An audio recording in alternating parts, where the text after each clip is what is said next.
praise, everybody. Shady walk, shady chicken. What can I get? Take all praise. Sorry, I think I'm on the wrong stream. I know I am. Sorry. Hold on. If you had the rumblefish in your ear, then you would understand that what I'm saying is, hello, everybody. How are you doing today? How's your weekend? Aren't you glad I just asked that question? Hitchhiker's Guide to the Galaxy reference noted. Hello, please. Yes, sir. In the beginning, God created the universe, and everybody immediately agreed that was a bad move. I fucking love that movie. Oh, also in the old 1980s TV show. I read a little bit of the book by Douglas Adams, but I didn't read the entire thing. So long, and thanks for all the fish. Oh, hey, good times, good times. Hell yeah. Hello. I'll call you Land. Hello, Land. It's so good. I need to go back and rewatch that movie and reread the book. I read the book as a kid. And I guess I watched the movie as a kid too, but what's the actor? The guy who played young Bilbo in The Hobbit, who was like the main character? Oh, Martin what's Freeman. his face? Yeah. I mean, he's good at that kind of wow, the more I think about it, every role he's good in, he plays the same character, someone who's out of place, out of his element, doesn't really, and just kind of making it up as he goes. Yeah, he plays the Corkmeister. Well, there you go. That's what he does. I mean, he's very damn good at it. Like, don't get me wrong, but he's definitely not a character actor. He plays himself. Yeah, and you know what? There's a place for that. The typecast, like they talk about typecasting, it's always a bad thing. I don't know, man. Look at some of those westerns; they're all typecast, but it works. It works exactly. Clint Eastwood, his entire fucking career, did he ever do anything where he smiled? I mean, even when he wasn't doing westerns, he went to Gran Torino and stuff like that. He was still playing the old curmudgeon. Every Jason Statham film, whatever. You know what? Some guys just play themselves, but you like it. So we're not supposed to mind Rainer. Hi, my friend, Rainer. I'm minding a lot right now. I'm minding through using Cerebro. Hello, Rainer. Look at this person. How are you doing? I think I can just lurk. I don't know if you're a man or a woman, so I'm just saying you. What's up, Billy boy? I saw you in here somewhere. There you Billy. go. Billy. Up yonder. Did you cross another couple wires? Hi, John. What'd you say, Lex? I said, oh, hi, John. Oh, hi, Lex. We haven't even gotten to that part yet. We're saying hey to the people who actually matter. Shell, Froggy. Hey, Shell, Frog. Croak. Hey, Shell. Oh, can I say something, Shell? Thank you so much for that beautiful message you sent me. Sorry, I took a nap, woke up late, had to rush to get here. So I will answer it afterwards. But thank you so much, my sweet friend. Are you talking about someone else being nice to you other than me? You're nice? Well, yes, I'm talking about someone being nice. I'm nice behind the scenes. I'm not nice whenever the camera is rolling. We also have Echo, the Red Husky. He's nice from behind. Hey, Echo. Marching in lockstep. Clint Eastwood was awesome. Yes, I agree with you. So let's introduce the panel over there. With two fingers, Lex. Oh, only two. I mean, hi. Yeah, I'm here. Damn, you set yourself up, Lex, right there. He sounded disappointed by only two fingers. I know. He opened that door, and here we go. It ain't the first time he's opened something. Yep. Get your quota in now. Let's go. Come on. It's the only thing John's gonna say the whole stream. So let's just get that out of the way so he can shut up for the rest of it. Come on, John, rapid fire. I heard that song that you just put out today. So now, take a little rap turn and rapid fire on Lex. Oh, John, you put out a song today. Yep.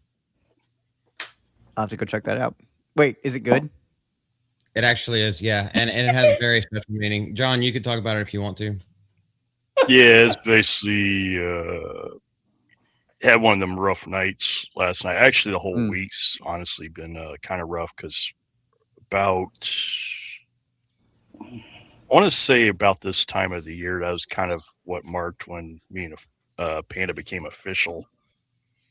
Basically, like we were friends for a few months, but I think around this time last year, that's kind of when we realized we were something more. So a lot of that's been in the back of my mind. But yeah, I had a restless night and decided to write a song about it, and then dropped That's it cool. today.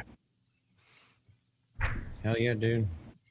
I like that. That's one of the things I do love about music and art in general is that when you don't know how, especially for men, when we aren't necessarily the best at learning how to phrase what we're going through, we find other ways to express it. And I think that's just really cool. So, and you know what? That's normal too. I think that's probably the healthy way for guys to express themselves is like find a way, art, exercise, sport, something. Because words, and besides, because words always fall short. Saying it is never going to be the same as finding another way. Yeah. And when you put your heart and spirit into something, that heart and spirit lives on as well. It's I think it's a great memorial, man. Oh, yeah, for sure. For sure. Yep. R.I.P. Panda. If you never met her, you fucking missed out. Sure did. Woo. John, is there anything else that you've been up to? No, man, it's just been busy between work and doing the mother's thing this whole weekend. So, yeah, finally, I think I just got done with laundry right before the stream started. So, thank you, Billy. Real men don't do laundry. What are you talking about? gotta do it. I'm the only one here. I sent my mom, my mother. I saw her yesterday and I cooked lunch for her and everything. But I did send her and my dad a joke today saying that I saw online. It was I saw my wife. I stopped my wife from doing laundry today. I told her, babe, it's Mother's Day. Sit down, relax, chill out. The clothes will still be there tomorrow. Wow. Yep, that's what a man does right there. Yeah. Just hose them off. They'll be fine. Miss Deborah. Yeah. Yes. Hi. Hi, everyone. I had kind of a quiet week. Other than Zoe was so sick at the beginning of the week, but she's good now. I spent the weekend at my sister's. My brother-in-law was out of town with his frat brothers doing their whatever they do. And they forgot it was Mother's Day weekend this year. And so they rushed home Saturday so they would not be in trouble. But my sister and Taybon and I had a movie night Friday night, and we watched, I couldn't even tell you, we watched like 7 movies.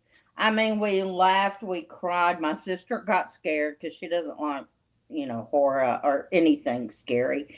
But yeah, came home and hurried. I almost was, well, no, I wasn't late because I was here before you, Mr. Host Malty, but I was so scared I was going to be really late like John Boy, but I wanted to beat him because I know he likes to make an entrance, so I didn't want to rob him of that. So anyway, I'm here. And then my daughter surprised me today. She came over and brought me flowers and a beautiful gift. And it was just such a surprise. I didn't know she was coming. So that was nice. Anyway, that's it. And she just lives in Fort Worth. And I know those of you in chat who think Dallas Fort Worth is like walking distance, it's so not. And she's like an hour and 15 minutes from me. So It's true.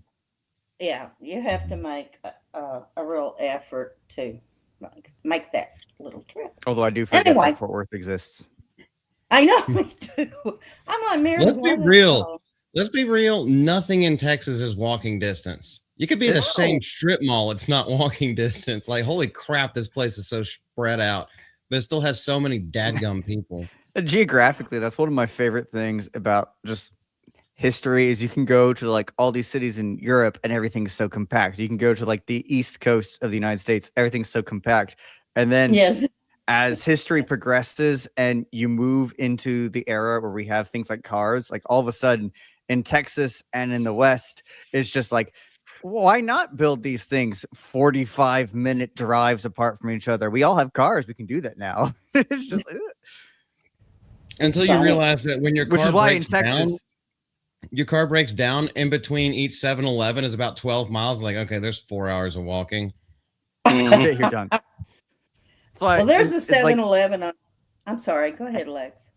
I was just gonna say, it's why one of my favorite things is the cultural divide of just like, how do you tell distance? Do you tell distance by actual like how many miles apart something is? Because that's like how they do in the Northeast and in Europe. They're like, oh, how many kilometers away is that? How many miles in the Northeast? How many miles away is that? In Texas, we don't tell distance by actual mileage. We say, how long does it take you to get there? So it's like, Yes. oh yeah, that's about 3 hours away. That's about 4 hours away. That's a 20-minute drive. Like we don't have any, but none of us have any concept of like how many miles is that? I don't know. I have no concept of mileage. idea. How long does it take me to get there? That's what I tell. That's how I tell distance. Yep. That's And so you have to funny. live here in order to know that distance and that time period, because like you have to know, like, hey, this part of traffic, okay, it's going to take you about 45 minutes now. But if you wait another 30 minutes, that traffic's going to die down. It's not going to take you True. 45. It's just going to take you 25. Mhm. It just depends on the ebbs and flows, but you have to Isn't live that here in order funny? to know that. If you're just paying attention to your GPS, you are fucked. Oh yeah. Do not make Yes. plans unless you're going to be here an hour early if you're just using GPS. Let a That's so local amazing. tell you. So as a school teacher, I leave. So like I get to work, at 7 a.m. in the morning, but I'm off work around 3:30 or so, and so I drive 5 miles a day typically, but any time I have to drive after like past that, like when real people get off from work, the same distance getting back to my church / school where I work. Like in the morning, it's like, oh, that's a 5 to 10 minute drive max. At the other time of the day, it's like, cool. It took me 30 minutes to drive 2.5 That's so true. miles because That's so true. traffic, and it's miserable. And every once in a while, when I have to go up to some school event, I'm just like, oh my God, people drive through this every day. I want to shoot Mhm. myself in Minecraft. It kind That's a of joke. makes you want to be like, get just like a little scooter and pretend like you're Mad Max, just like throwing Molotov cocktails out the door while you're lane splitting in between them. It kind of can't makes dress you like want to that have that for school. family. What's up? I said I can't dress like that for school. The whole like Mad Max. And none of That those is weird. outfits. None No, of but those what I'm saying outfits is are you- appropriate. What I'm saying is you act like that. You Oh, get you yeah. a little Not Vespa bad. or some knockoff off brand. You have some Molotov cocktails. You Witness put a little me! mask on. You just go Yeah. blow cars out of the way, and then they'll never be there again. And I'll be in jail. Well, only Well, if you get there's caught. that. Yeah. Yeah. I mean, Unleash a blue shell in their ass. but what a Come great on, story, IRL. Lex. Mario Kart. We all watched Aladdin. You're only in trouble if you get caught. Well, I'm in trouble. Oh. But Lex, you're the most average of average people ever. I think if anyone could get away with it, you could. Yeah. It's true. Someone was making fun of me the other day because No. I said that I was. I know how rare, but I said I was 5'11", and which is just like boringly average height. And they're like, that must be so hard for you, short king. And I'm like, no, I have plenty of shorter friends, but most of my friends, like all of my friends, most of whom are clergy, they're all taller than me. I don't know how that happened, just they all are. But I always joke, I was like, it's great. I just kind of blend in and nobody notices me. It's wonderful. Like I'm not upset. I don't can't want. imagine not noticing you. Well, that's because my fashion is outlandish. But as you should remember, because you've seen it. Outlandish. Miss Deborah, one day You'll meet them. you'll have face recognition with Lex. Like one day you'll meet him and then you'll have the face recognition. No, it'll be great. I'll show up to the meetup, but I'll still have my like hood and crown on, so it'll still be faceless. It'll be like someone off the Squid Games, except they'll have his emblem on his mask or something. They'll be like, "Who's this Muslim woman, and why is she walking around with a crown on?" So stunning and brave. right. Okay. Okay, we're just a BS and Malty. Sorry. What's wrong with that? That's the whole point Well, of this I fucking don't know. I stream. think you had a little introduction thing going. And it just went awry, but No, She literally says- the point She of this says we should stream get to topics, I guess. ever since the inception of multiverse, the whole entire point of the stream is yes, I have topics. We don't have to get to them. This is like after work Never at a do. bar, we're all getting drunk and just hanging out. If we get to the topics, that's fine. But if we don't, the pleasure of the company is more important. The frog girl sends kissy faces. I she's send them back. Aww. She's so I sweet. can't can't say see. the joke that I want to say, but Can't. she's in the other room. Don't say it. Frogs I don't don't know kiss, what it they lick. is, but let's do it. Frogs don't kiss, they lick. Oh, there you go. It would have been way worse. That's just bare bones, the basis of where that was gonna go. Oh, she's saying, oh, Lex, she's giving you hearts. Oh my gosh, do you have a secret admirer? I think It's you not might. very. It's not very secret if it's in chat. Like, what are you talking about? Also, Wait, does, You she don't know turn, her real name. You don't know her real name or where she lives. It's still does she secret. turn into a princess if I kiss her? Maybe she's a catfish. I turn into Ma- a prince if you kiss me. You turn into a prince. Did you turn pr- straight if a girl kisses you for one time in your life? I don't know. It's been a long time. Yeah, the- not for- the last for time the- you, not the for last women. time you shared Mother's Day with your mom. Nope, witch. Dang. There goes my spellcraft. Normally I get called a lich, not a witch, but thanks. Oh my goodness, we do, but only. Oh goodness gracious, not gonna go too far into that. Let's hit the first bookmark. This is something that everyone who fidgets. I'm literally standing right now because I can't sit down. What you got? There you go. You can't This is sit intrusive thoughts. The fuck? Oh,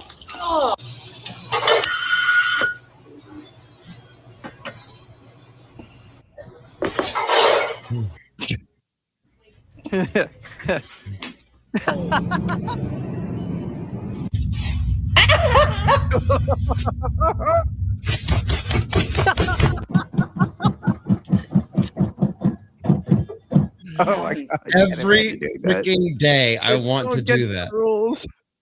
oh. Hey, I also worry because I know some people or some places they'll actually put one of those as a steel rod in the middle of it, and so it'll fuck your car if you Oh. decide to do this. But I've always wanted to like do the person this. who they make their normal looking mailbox out of concrete out in the country. You know why? Oh you know yeah. Mhm. Mm-hmm.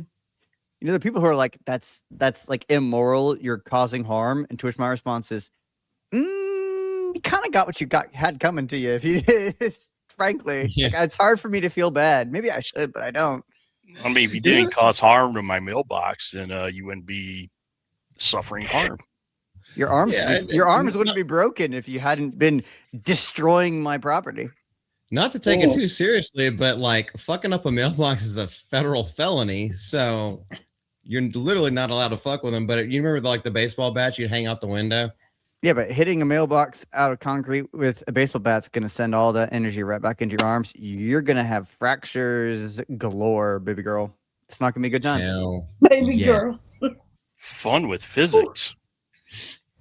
physics, Mm. physics, physics. I'm in a great mood, Miss But- Deborah. You know where my oh, okay, wait. Oh, you okay? Yes. Oh, I'm fine. To be fair, she was not of the correct race.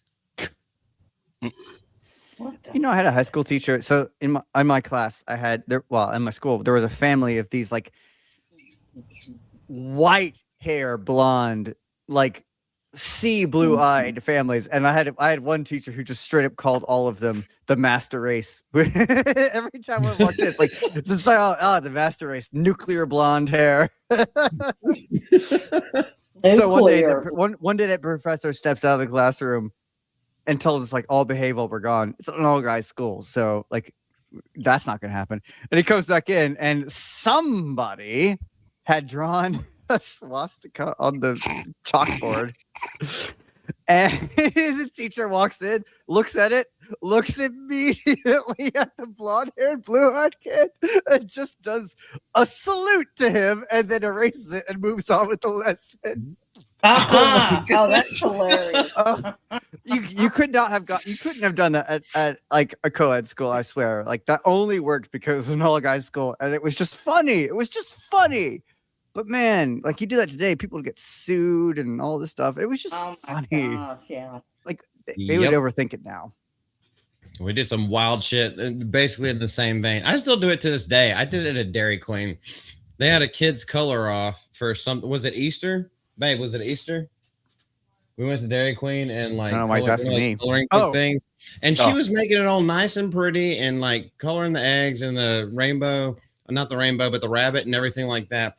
And then she was like, you could draw something. So I colored in something really nice. And in the bottom, I put a red swastika and I said, Heil kids. And then we posted it on the wall. Mm-hmm. Fuck it. I don't think you won. Oh. What you do? Aisha, why do we even invite you to? Dude, say now, what you do? Courtney, what are you doing? Honestly, that's me most of the time on stream. So what are you doing? You're not like can't do that. You broke the rules. That is kind of like one of the let me see. Baby girl. Jaquita. What'd you Hi, Jaquita. Hey, yo, ma. What up? Glad you're here. It's good to see you. A lot of those intrusive thoughts all the time. Just like it's like Dee Dee in Dexter's Laboratory. It's like whatever you do, don't push the button. It's like what does this button do? Does this button do? touch. Oh. My laboratory. Dee Dee, Oh man, I haven't seen that in decades. Yeah, for real. It's been at least 20 years. I hope they do not do a revival. I don't care if they do. I won't watch it. Doesn't mean anything to me. For the sake of Patmos, just if they did make it, it would be just like what is it? The Zelma show or whatever it was. Velma. Velma. Oh, Yeah, the Velma. Yeah, that one. Every clip I saw from that would just kind of was just, it's just it felt like a parody, and maybe it was meant to be, but no, it wasn't. Not in the way they thought. No, it was not meant to be parody anyway whatsoever. I watched 2 episodes, the first 2 episodes of the first season. Oh my gosh, I felt like they were trying to turn me gay, but I resisted. You resisted so well. You know, shut up, so John. well that I'm marrying a Okay, well. So, what is on our topic list for tonight? I forgot to ask earlier, so now I'm kind of curious. Asking who's on Not top. that way, John. Shut up. We have 7 things that we can get to. There's the first thing that I do want to get to. Excuse me and bless me. Hit that up. It's a great day to be, it's a great day to always be recovering from your past drug usage. For fuck's sake. Gary was right. I didn't believe him. She-Hulk star Tatiana Maslany admits that no one wants to see her return to MCU. Oh my gosh. Oh, what a shock. What do you mean? She was such a likable character. There were so many redeeming qualities. Every clip, I never watched the show, obviously, because every clip I saw told me not to. But man, how could you not want to see her back ever so again? many missed opportunities. But I guess she's finally come to terms with it. The terms that she's come to terms with the fact that she's an insufferable bitch, that she added nothing to it, that she literally cucked. Well, actually, I'm not even mad at her that she cucked this version of Incredible Hulk because that's Mark Ruffalo. So, he's not really Hulkish more than like taking the bulkish in the back end. So I'm not really mad at her about that. The Incredible Cuck. He used to be like, I go back to like the film The Avengers, and I thought like I enjoyed the character of the Hulk back then, and even in like Endgame and before, I still liked the character. I thought the actor was absolutely insufferable, and I was objectively correct. I've already forgotten her name. What's the name of this actress that's on screen right now? Tatiana Maslany. Yeah, I'm not gonna remember that. I don't know anything about her, as is made clear. I don't care about her. I do not care about her as a person. I don't have any judgment about her or her morality or her thoughts or her statements. I don't know anything about them. But the character she portrayed was insufferable, and every clip I ever saw from the show just reaffirmed, no, I don't want to watch it. It's dumb and it's ridiculous, and it ruins a character that people genuinely like. So not interested whatsoever. Yeah, no surprise. No one wants to see her come back and do it again. She was no judgment on her. She was a nobody beforehand, and then this came out, and literally the entire show is making fun of the fans. Like they do like fourth wall breaks. Now I understand that in the comic books, the She-Hulk comic books, the ones that actually sold, even though they were short-lived, they did fourth wall breaks all the time. But that's what they did, and every time they did a fourth wall break in this TV show, it was to shit on fans and people like us who would actually take it at face value and like, is this a good show? Absolutely not. It completely cuts the character of the Incredible Hulk. By the way, I still disagree with you on any version. Well, maybe the only version of Mark Ruffalo's Incredible Hulk that I like is the original Avengers, the Joss Whedon one, the first one. I actually like Edward Norton's Incredible Hulk. I thought that was a better representation of the struggle that he was going through. But neither here nor there. This bitch was a nobody. She remains to be a nobody, and this is the only way that she could talk about it is because she's getting cut out of Doomsday. So she hinted that she may have a piece. It's left on the cutting room floor. I have already forgotten her name, but again, I'm serious.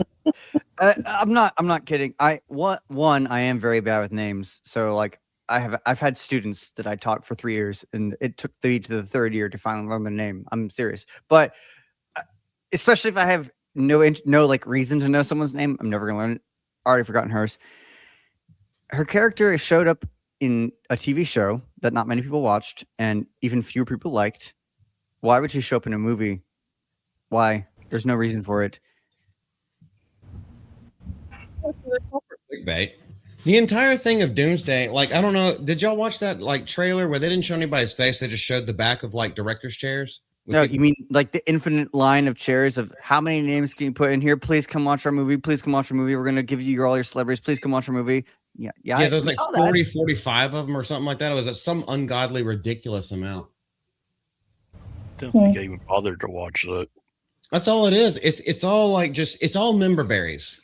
That's what they're banking on. That's why Robert Downey Jr. is getting paid like $70 million or something.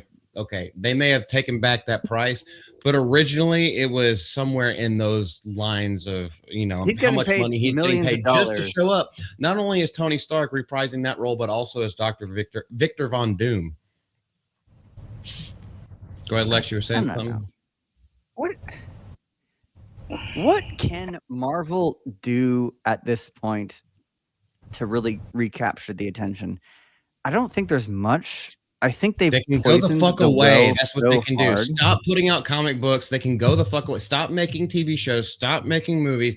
Stop putting out your bullshit woke comic books. Just lay dormant like a fucking bear in the winter. Go hibernate for a while. Star Wars needs to do the same damn thing. Yeah. Oh my God. Let it relax 100%. and let it organically build up momentum again. But they won't do that. They have to ham-fist it all down. That's why it keeps failing over and over again. Yes, it gives content creators a lot of shit and a lot of pathway, a lot of roadway. to keep it going for a lot longer, but like it's the fans aren't there. You got to build that back up again from ground zero because you took it down to ground zero. Golly, you're putting those two Muslim those two Muslim pilots to shame with how much you've destroyed. Anyway, does this article actually say something? I mean, it's not going to say anything interesting because it involves what's her face, who I can't remember, but Tatiana. Not drinkers Tatiana, by the way. She's hot. I've seen her. As Disney prepares to release Avengers Doomsday this December, questions are rising about the future of the MCU, and now how they're trying to abandon it now and turning into the MKidsU. Fans are wondering which characters will continue and which will be shelved. Now, that's how you say her name. Tatiana Remember it? And then Maslany. I'm never going to say that again. Okay. Yep. See it? Now forget it. I don't know, she said, but she's a girl talking, so who really cares what she says and who's really listening in the first place? I think, that was your first problem, is that you're thinking, but I think people would be so mad at me being on their screens again. And to be fair, it's probably not even your fault. It's that you were picked to play an insufferable character, and you played that character well. Unfortunately for you. It's kind of like the people who hate the actress who played Dolores Umbridge because she did her job so well. It's like that character is insufferable, and you played it well. The same thing with the guy who played Joffrey Baratheon, where it's just they hate you because you played this terrible character so well. What's her face? Same thing here. He quit acting because of that. I think he's coming back now. Actually, I just saw a video the other day about it. But same premise though. It's just like when you do your job playing a terrible character so well that they hate you. You know, you did a good job. So to what's her face? Congratulations, you played an insufferable character so well that no one ever wants to see you again. I don't know if that's what you intended to do, and if not, that's funny, and I want to point and laugh at you. But you played an insufferable character so well that no one ever wants to see you again. I will give her some props to this point, because unless I'm mistaken, I never saw her lash out at fans. I did see her. There was one interview where she was saying like tongue-in-cheek things and being very sarcastic, and half of the liberal trades did not pick up on it, but the other half did. So I think she was just having fun with it, and she was like, "Yeah, that was shit, but you know what? I'm not going to take it out on fans, because if I was a fan, I wouldn't like that shit. I wouldn't like the way that they did it, but I had fun doing it. I made my paycheck, and I'm not going to trash talk anybody." I have not seen her like lash out, so I will give her that. Yeah. I don't want anybody to go give her hate, whatever her name is. Oh, hell no. She's an actress. The whole thing is that she plays a character on screen. If you hate the character, go hate the studio that put out the character. Don't hate the people who portrayed them. That's not their fault. Yeah, hate the writer's room. Oh, well, that deserves all the hate in the world. And hate the people that made her. They made Matt Murdock do the walk of shame. Like, y'all remember that? And then Megan Thee Stallion with the twerking. It's like, what the fuck are we even The walk doing? of shame doesn't work in reverse, though. Like, it just comes off as just like, cool, like whatever. Yeah, fuck that bitch, and also slept in her bed, and then I just fucking left whenever I felt like it. And I was blind the whole time, so I couldn't tell if she's ugly or not. Well, you can tell he was blind, let me tell you, but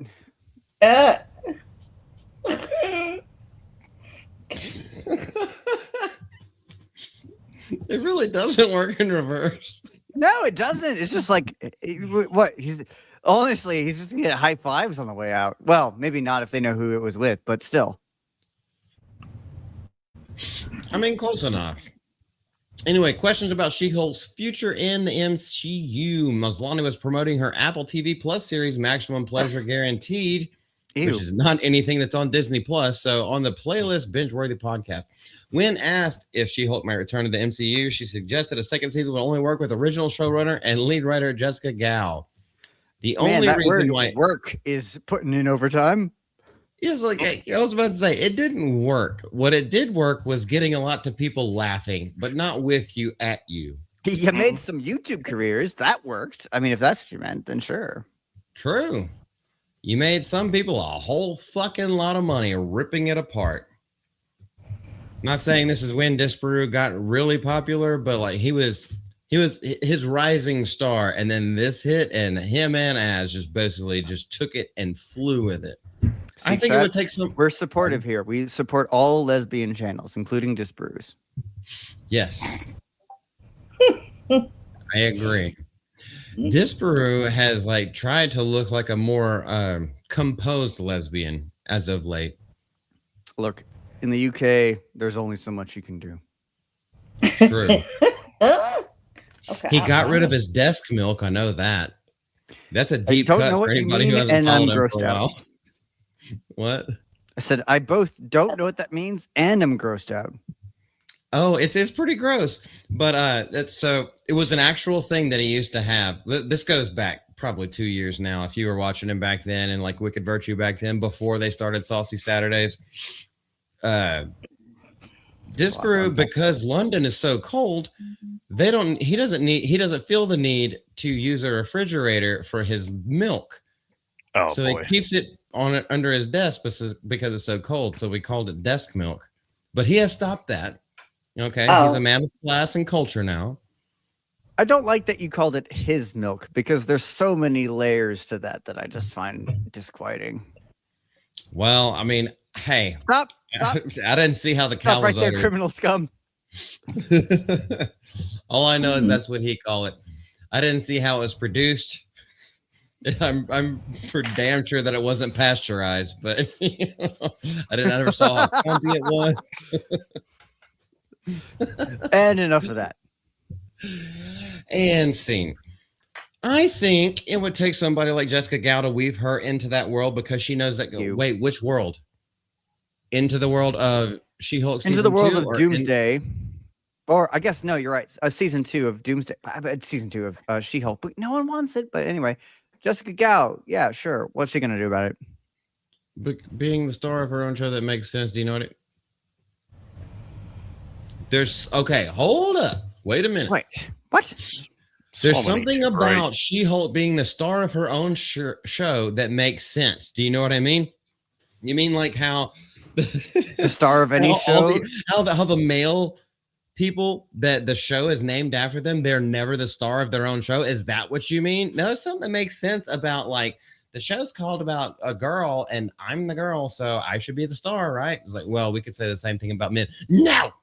They need strong female sub-characters who actually overtake them and show them that they're not as good as what everyone thinks they are. Here's a Hollywood idea. I'm going to make a show called Isildur, but it's actually going to be about his wife. Hear me out. Actually, they do it. Shut up, Hollywood. I don't actually want you to talk to me. I'm not writing the show for you. Go ahead, John. I know you want to. Oh, I was just thinking it'd be funny if it just says unknown, and in true Disney or Netflix fashion, they replace She-Hulk with a black lady. And it's C for 2 changes. Why do we even have a She-Hulk? EBT Hulk. There was a comic book run that actually was very well received. It's not new. It's not recent. It's a good 20 years old now. Yeah, She-Hulk has been a character for a long time, and people genuinely liked her. Stupid. It just sounds stupid. Well, the comic itself was all right. The way that they did in the TV show is nothing like the comics. Same thing with them taking Disney Star Wars and picking little bits and pieces from the EU that they want to pick, but missing out on the entire lore. That's exactly what they did with this She-Hulk. It's not anything like the comics. They just picked one or two little like catchphrases, one or two little like not catechism. That's the wrong word for that, but little things from. They bypassed the gold nuggets and went straight to the bottom of the barrel and said, here's your content. It's like what they did with Star Wars. The character of She-Hulk is interesting because it is inherently a like fourth wall breaking character. But fourth wall breaking in TV shows and film is it's tricky. Like it kind of works when you have a character like Deadpool. And then to use a TV example, let's look at House of Cards. At least the seasons with Kevin Spacey, like that. Saved by the Bell. Saved by the Bell. It works there, but it takes the right character, and it also takes the right actor to pull it off, to not just come off as obnoxious. And even to like, let's stay within universe, within the same show, to look at the disaster that was the last season of House of Cards. Like when you shift from Kevin Spacey to what's her face? Sorry, I'm not good at remembering names, especially not names of women, I guess. But if the pattern is emerging, but here, but like whatever the woman's name was in the last season of House of Cards, like every time she tries to do the fourth wall break, it feels weird. It feels wrong. But like, so fourth wall breaking is very tricky. It's not like it has to be done right. The character of Deadpool can like pull it off. The character of She-Hulk can pull it off. Like in the comics, it does.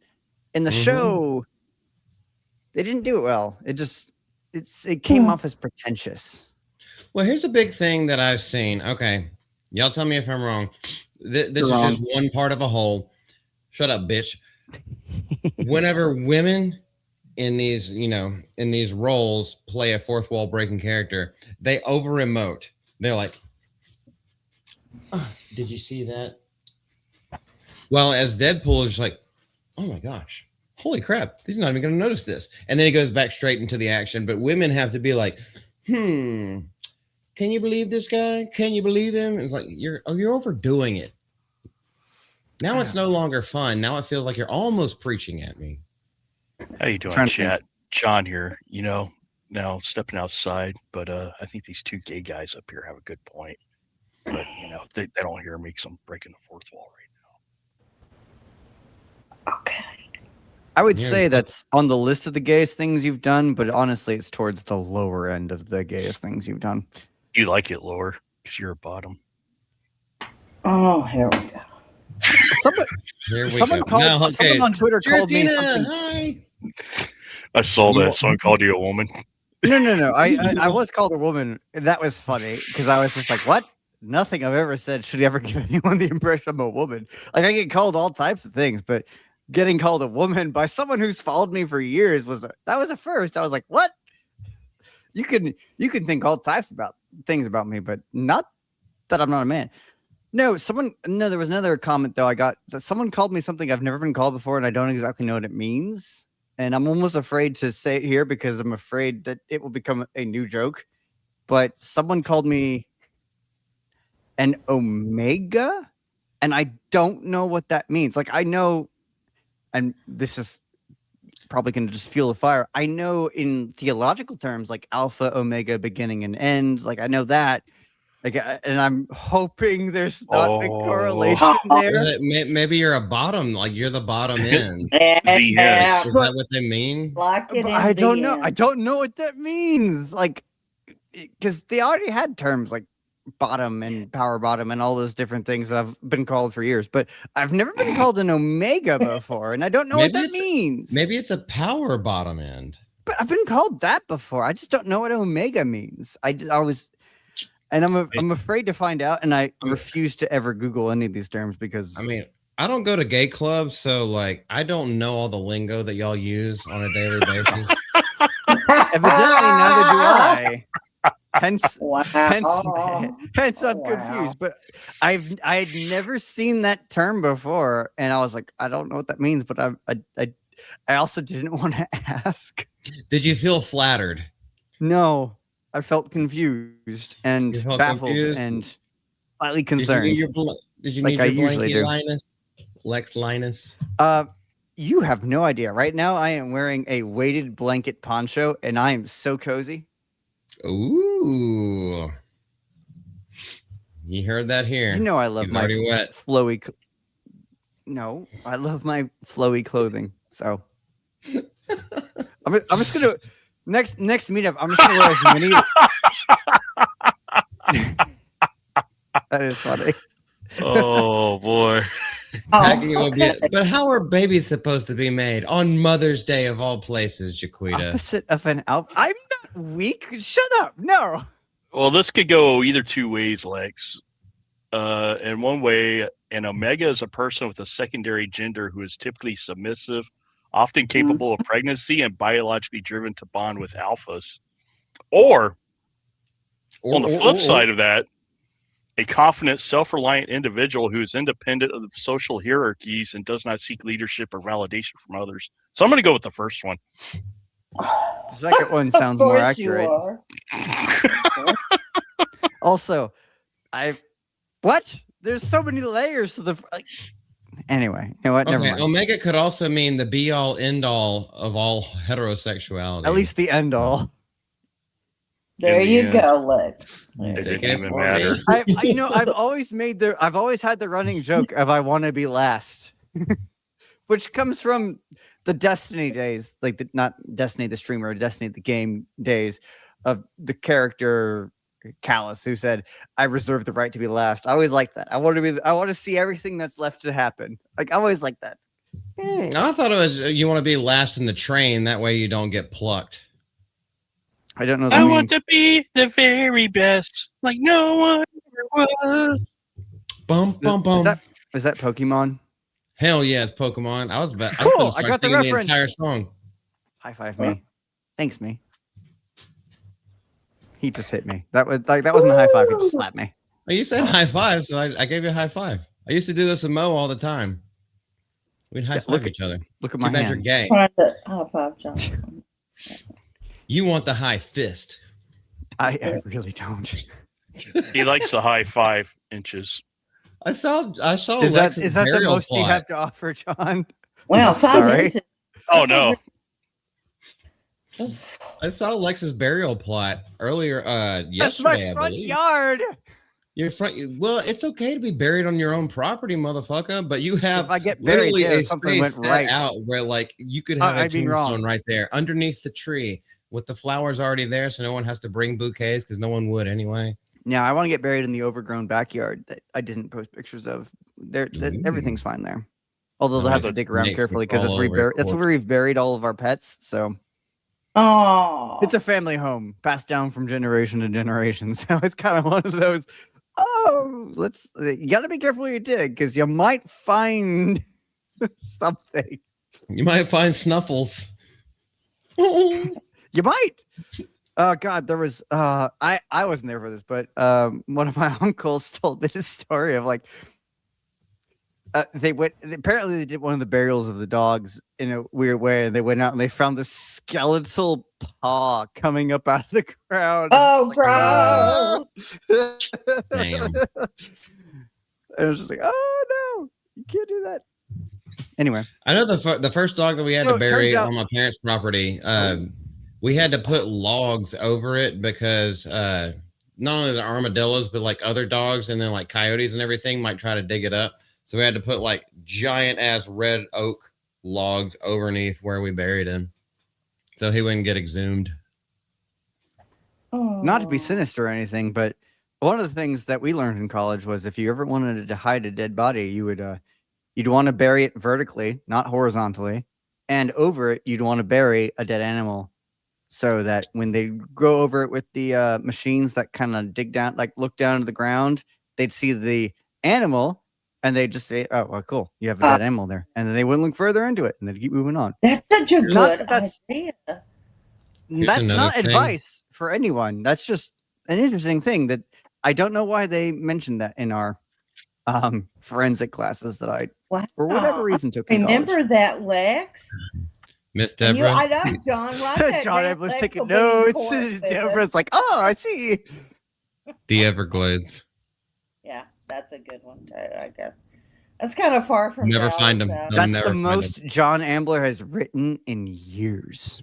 I know, but he got it. That's such a great idea. John, show us your macaroni art. Go ahead. It's a good thing this isn't my channel because that comment's gonna get you hunted down. Haunted down. Look, he's got all kinds of paper there. Oh my gosh. Where's Okay, while his John is paper? doing his masterpiece, let's look at the next bookmark. John's so creative His magnum these days. opus. Yeah, what is the next bookmark? Yeah, Well, I'm done with that. I think Lex will girl like talk. this. Oh, I've seen this one. This one's funny. Sorry. We met.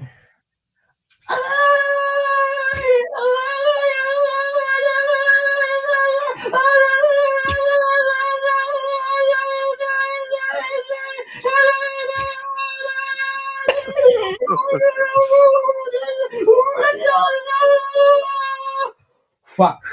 Man. Oh my god. I don't have that much energy to do all that, but that was pretty good. You did when you were younger. You damn well know it. I know. We just go on and on. Yep. Yep. Truer words have never been spoken. That is a great diagram. It's all just like, how can I make you so mad?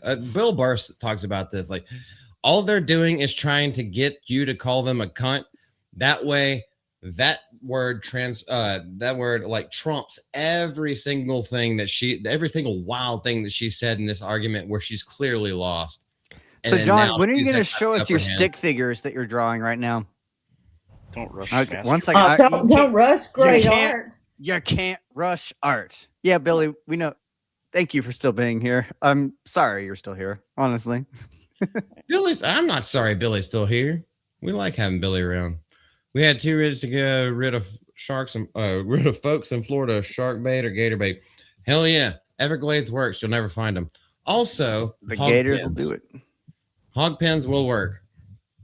Hold on, let me make you large. You're So- so stupid, John. Why'd I you don't get wear- him Pippi Longstocking I don't- hair? I don't wear skirts and I don't have boobs. Oh, also, I'm not Lex, gay. I thought I you were should probably part include that Scottish, so part. you would have a kilt. It wouldn't be a skirt. It would be a kilt. Irish. Yeah. Irish. Scottish or something. The Irish had an equivalent of the kilt, but it's not quite as historically relevant. I'm That's guessing not- you didn't have no the one luck cares of the about this. Irish to be born straight. There's no such thing as luck. That's superstitious nonsense. So They're always after Also- his Lucky Charms. also, I'm not gay. They bend him over for his pot of gold. I Makes him always want to forget that I sing. have to include that I need bit. to know. I need to know which one of your parents bet that you would be gay and the other one bet against them. Because you said this is a true story. Oh my gosh. No, this came out of Lex's mouth last night on the stream. Not the first things come out. I need to know Mouth which last one night. bet that you would be straight. Don't worry about it. No, nigga, you're gonna say It's- it. It's gonna be a mystery for all time. Okay, his mom thought that he was gonna be a little Barbie doll. He doesn't want to besmirch his mother on Mother's Day, but Moms she thought are he was always gonna be right. a faggot. Yeah. We figured it out. Well, if so, and if that were true, which I'm not confirming, then no, Deborah, Mom was wrong. Oh. Oh, don't say Mama's wrong on Mother's Day. That's rude. Mama can be wrong. Once. Oh, What you mean? I once asked Scott what he wore under his kilt. He told me if he wore anything, it would be a skirt. true. And The Lex wants tradition, John's the tradition is that ooh, I really don't. John's The what? tradition is that under a kilt you don't wear anything.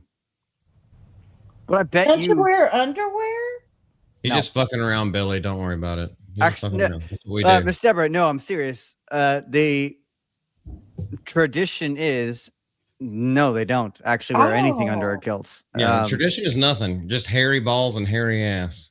To this day, like if you go to Scotland and you're at an event, 9 to 1 odds, they're not wearing anything under a kilt. Wow. Lex knows because he's checked. I used to work with a guy that would wear a kilt to work, and now I'm kind of like, Well, in practice, like I bet so. Like anytime the royal family goes to Scotland, they always wear kilts. I would bet, although I've never bothered to check, but I bet there are people who have. I bet they're wearing something underneath it, but typically the tradition is traditional. no. Like if you're wearing a kilt, you don't wear anything underneath it. Yeah. You see that In Braveheart, in Braveheart, it's actually. played for a joke, but It is. Even though half of that is not historically accurate, half of it actually is. But yeah, you see that they're not wearing anything under their kilts, and then they turn around and moon them at one point just for. But laughs. I mean, historically, that's also true in a lot of ways. A lot of the long length tunics, even if you go into like the Bible and the stories that they wear there, it's like underneath those tunics, they don't have underwear. That's not a thing. That's actually like, if you look at, if I can digress for a second here, if you look at the story of the prodigal son, Yep. where the character of the father sees the son coming back after having squandered all the money and doing all the stuff out there. He's coming back home to say, "Father, I'm not worthy to be called your son anymore," or whatever. And the father is like standing there and like looking out for him, which is cool on so many theological levels that I could go on for days. But he sees him and he sprints out to him to embrace him and welcome him back home, which again, there's so many layers to that I wish I could talk about. But one of the reasons why it would be so bizarre and why that story is so striking is because, one, a man of a house, a landowner, never runs. It's undignified. Like the people, the servants, the lessers come to you. You are the Lord. They come to you. But in his case, especially, if you run in the outfits that they're wearing, there's a decent chance that you're gonna flash people in the process because that's the outfits they wear. Like they're not meant for running in. It's completely undignified. But that's actually part of the story, is the fact that he's willing to throw all shame to the side, all dignity to the side, to go and run to his son. It's a really cool story. I should do a whole show about it, but like, no, historically, in terms of like garments and everything, yeah, the concept of underwear is relatively modern, and that is such a weird tangential way to go about talking about it, but cool. Wow, I never even thought about it. I don't know, but thank you, Lex, for that lesson. All I heard from this is what I talk about in my classes, actually. that's no, cool. when we do the lesson on the prodigal son, that is actually part of the point. Is like, hey, that's like, why is it so radical for the father to run to the son? Because of all these reasons, one of which being he looks the fool while doing so. Yeah, that is so cool. I want to come to your classes, Lex. I'd learn a lot. Okay, what's next? Are we done with it? I don't even know where we were. I was letting Lex go off on his tangent because I agree with it, and I know that from like the in-depth Bible studies, and that's something a lot of people should do, whether or not you read the Bible a lot or not. Take things in context. And Lex just he highlighted a very great thing. It was like, yeah, it showed on multiple different planes how he was willing to humble himself for his son coming back. Oh yeah, It wasn't just about, he wasn't a miser whenever it came to that, with his kids and everything like that. He was like, no, I'm just happy to see him. That's my son, and oh man. So I mean, mothers are the same way, and I think that's why we laud them and put them on pedestals so much, as mothers are inherently the same way. Yeah, my kid keeps fucking up, but I'm gonna back him or her, whatever, like that. So yesterday we had for my school we hosted on Saturday morning the mother-son brunch for my graduating students, just the graduating students that I've taught for years now. And we have part of that service is we bring in our priests, and we have a liturgy of the word where there's a couple of readings, including a reading from the gospel, and there's the priest gives a little talk. The priest that we've had for several years always reads a poem called The Lanyard, which is great. But then the conclusion of that service, before we actually get into the brunch, is we have the host, because it's always hosted at one of the parents' house, one of the kids' houses. Oh. The host mother gets up and reads something called a mother's prayer. And the opening line of that prayer is, Lord, watch over this boy of mine. And every single year, the moms always start choking up at that that first line. And, it's wonderful. Yeah. I love it. And then when she finishes that prayer, the host's son, her son, who's graduating, gets up and gives a prayer back. that the moms always cry at too. It's just, but it's one of my favorite moments because. Oh, I love And as I give- emotional things and crying as- with other women. Because I never stay for the whole brunch because I always leave on Saturdays. Because on Saturdays, every Saturday, I go and then cook for my family. So I never stick around for the brunch, but I always leave, and the line I always give them is to my boys that I've had and I've taught for years. I tell them, boys, you've been here for 13 or 14 years because for 13 or 14 years, the woman next to you has spent herself joyfully for you. And I want you to cherish that. And because I cherish that, I'm now going to go cook for the woman who's been doing that for me for 3 decades. Bye. And I leave. And the moms always go, oh, that's so sweet. but I know. Say, It's- I love things like that just touch your heart. And women cry because we do. We just cry. That's so sweet. Oh, look at Malty and John. They're like, yeah, okay, whatever. What's next? Oh, that's so sweet. Here we go. You know what? Look, we have Picasso. You know now. what? Maybe I should read the lanyard poem at the end of our stream to commemorate Mother's Day. Goodness Actually, gracious. That's probably actually a good idea. I'm gonna pull it up. I'm not looking at whatever Oh my God. Now he's he's an putting on my artist. screen. First he was a musician, now he's an artist. And here we go. That should be your album cover. I don't Oh my know. god. Hey, that's a good idea. Yep. We have fun. Wow, wow. Lex is over here bearing his heart about like people who actually have emotional connections with each I was other. listening. And you were drawing that the entire time. I don't care. Lex had me right there. I was right there with him. I love that stuff. Well, you're too old for him.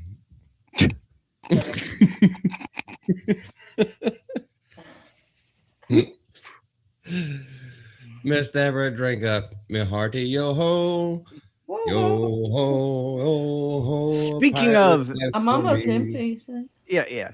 You can get more. Is that what empty means? Go get more. No.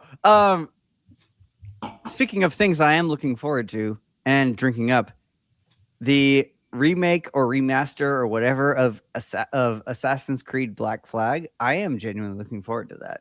Oh Black hell what? yeah, dude! Yeah, Oh, Black Flag. Black Black Flag. Flag. I 100% won.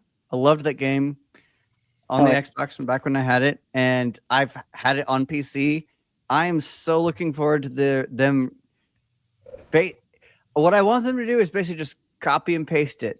I know what they've actually said they're even going to improve it, and they're going to improve some of the trailing and following missions, which were ass and no one liked. But if they do that well, man, I'm so excited. Yeah, JK, yeah, like that's my favorite Assassin's Creed game ever. I liked 3. That one was perfect. The other ones dropped off after that. Yeah, 2. I know. But 4. Come on, 4. hey, it's a damn But, good game. I'll be honest I'm not with you. going to say that. I'll but be honest just- with you. Ezio had me. My least favorite parts about Assassin's Creed Black Flag were the parts where it was being an Assassin's Creed game. My favorite parts were I got to be on a ship being a pirate and just sailed around shanties, blowing people out of the water. Like, that was great. And then you had to go back to land, and it sucked again. So I'm hoping that they really get that down where it's like the missions on land are really good and don't take away from the fact that everybody wants to just go be pirate. And like what they came out a couple 2 years ago or something with the game where they were trying to do a pirate game again or something, and it just flopped. It was terrible. Nobody bought it, and they Skull made and all Bones. Skull and Bones. Yeah, You're right. Skull and Bones. And they made all the comparisons back to Black Flag, and everyone was like, you know what? You're right. Thank you, Skull and Bones. I do want to go black and play Black Flag again instead of your shitty game. So I am genuinely, I've already bought it. I'm so excited for it. In terms of things I'm looking forward to, that's on the list for the year. That's cool. That's cool. Talking about privates, I almost said pirates. Oh my gosh. We're not Private- talking about the pirates pirates. on this stream, please. Pirates. Hey, private Ryan's private. No, I mean Shut up, John. John, wasn't Jay at MegaCon, Jay and X-Wing especially had the most iconic, real-looking costumes on, didn't they? To be pirates. Do you remember? Wicked was there too. I mean, Oh yeah. I saw her in like her pirate garb. Yeah. I'm just saying those two in particular were like spectacular. They were all good. Eric had on, he was dressed as a pirate too. Somebody else besides Wicked, but I can't think now who it was. But Wasn't Jay Risket and dressed as a pirate? Yeah, Risk It, Spider. yeah, Risk It. Yeah. yeah, but shout out to them because I mean, I've literally picked up off of the. I have a long desk, but I picked it from the corner of my desk. Daughter's Revenge right now in my hand right now. Yeah. Shout out to them. Hell yeah, Invicta. Yeah, Vindicta. It's wonderful. Like It is. yeah, there you go. Yeah, got it in my hand right now. I know, it's so cool. It's so cool. Jay even had a parrot sitting on his shoulder. Remember, John? I was like, oh my God, you guys, okay, you're real pirates, I think. Anyway, that just reminded me of it. I didn't mean to derail the route we were going. So, sorry. The stream is nothing but a pattern of us interrupting and rerouting things as we go. It's wonderful. It's how it works. In the way our real, minds though. just pop here. Yeah, there you go, JK. Yay, JK. It was so fun. I need to. I have actually, Malty's copy here too. I just haven't sent it to him yet. one of my little cousins actually asked me if they could have this. Wait, I'm I like, could swear that I have it, Miss Deb. I didn't send it. I have two right here on my desk. Did somebody else send you one? I'm. Because I bought you one. Did at I the dream thing. it? I'm pretty sure I have one. He's already got hallucinating. delivered. He's delusional. Okay. There's a 3.5 possibility. Hey, rock, there's a dude. Not great, not possibility. terrible. I've been getting a lot of comic books shipped and like finally delivered. There's a possibility that one's not it. I thought I did though. And I have this I'm sending him too. It was going to be a surprise, but I told him. Oh. That's, Ooh, Oh yeah, yeah. about that one. Hail, Gary. yeah. It's still sitting on my desk. You know, I keep saying I've got to go mail these. No, I've never sent you yours. So if you got one, it wasn't from me. Because I still have it. Maybe I did. Maybe I didn't. Maybe I'm thinking about something else. Okay. I don't know. I have like 9 new comic books in the last month. So 3 of them Rip-A-Verse. I thought Jay's was one of them. What? Well, somebody else may have sent you one. No, I don't think nobody else has my address. Oh. Okay, Except what's for, it? Ripa and Jen and Sylvia. Those are the only other people that have my address. Okay, so I have So it wouldn't be them. Ooh, 2. I'm missing my camera. So I have yours too, all autographed and everything. Anyway. Okay. Don't start sucking her Hold up. toes because I'm out. Wait. a minute. Do not suck her What the toes. hell is I'm this? Hold on, not. hold Get on. this I know off it's my the orange screen. verse. I know it's the orange verse, but we weren't actually supposed to talk about him or Melanie's gay husband. No. Oh. Yeah, I can give you a secret. Get that pale abomination off my screen. You shut your whore mouth. Where are they? Never. I mean, I wouldn't be very good at my job if I Okay, did. you can keep it open, just no teeth. Ooh, woo. Oh, show Chomp. your pretty face, Echo. Show your pretty face. You're wearing a dress and everything. Was you wearing the dress from church? You could show him. It's only half a Oh, you dress. wore, you wore the Alice in Wonderland dress at church. It's a different dress. Allison, It is. Anyway, it's light blue. Show your face so we can move on with this. Hi, There's a honey. woman. Hi. The woman. Aww. Okay, Okay, bye. Bye, Wow, my honey. feet's really red. Yeah. Stop it. Vile, miss you. Oh, that's so convincing, Lex. I still have 6 days to change my mind. Okay, good luck with that. It's my standard dismissal every morning when the bell rings and my class has to go to their actual classes for the day is always, okay, bye. And like that's like their cue. Like I say, okay, bye. They just immediately all stand up. It's really funny to me. To the point that though, for years now, I've had graduating students who are like, they want me to write, like, because we sign on the day they graduate, we sign their yearbooks and everything. They want me to write, okay, bye, that's so as my cute. signature. Okay, bye. That's greatness. When you say graduate, do you mean like high school graduation? What do you mean? I teach. You're middle schoolers, right? I know that's I what teach thought. junior high, which Oh, so they graduate into high school. yeah, They're going. Oh, okay. believe me, my style. They get the I would be- participation trophy into high school. Okay. I would be better served as like a college professor. Like that's my style. It would work better. But I force junior high students to deal with the college style class anyway. And they rise to the occasion. Like they really do. They're so much smarter than I think all of my peers give them credit for and give them the opportunity to be. And then I come along just like, no, what we're talking about, it's very high level. The language we're using, it's graduate level. I don't care that you're teenagers. You're going to rise to the occasion. And they do. If you challenge them, they'll do it. They can. And they love being challenged and invited into being smart and like, You're doing not it great. just coddled. Not just coddled. I love it. It's anyway. Doing it great. Well, it has to do with competitiveness. You know, In a way, yeah. if you don't try and you still get everything that you want, you know, there's no impetus behind you to want to try. But if you are challenged and you're not going to get anything unless you meet this mark, you have to raise the bar. And then naturally, as human beings, we will want to hit that bar. And a lot of us will want to exceed that bar. Well, I'll put it It's this way. all that. It's like you have to have expectations, not just that fucking stupid Twitter thing, like the California grading system, what it is now, like 80 to 100 is now an A.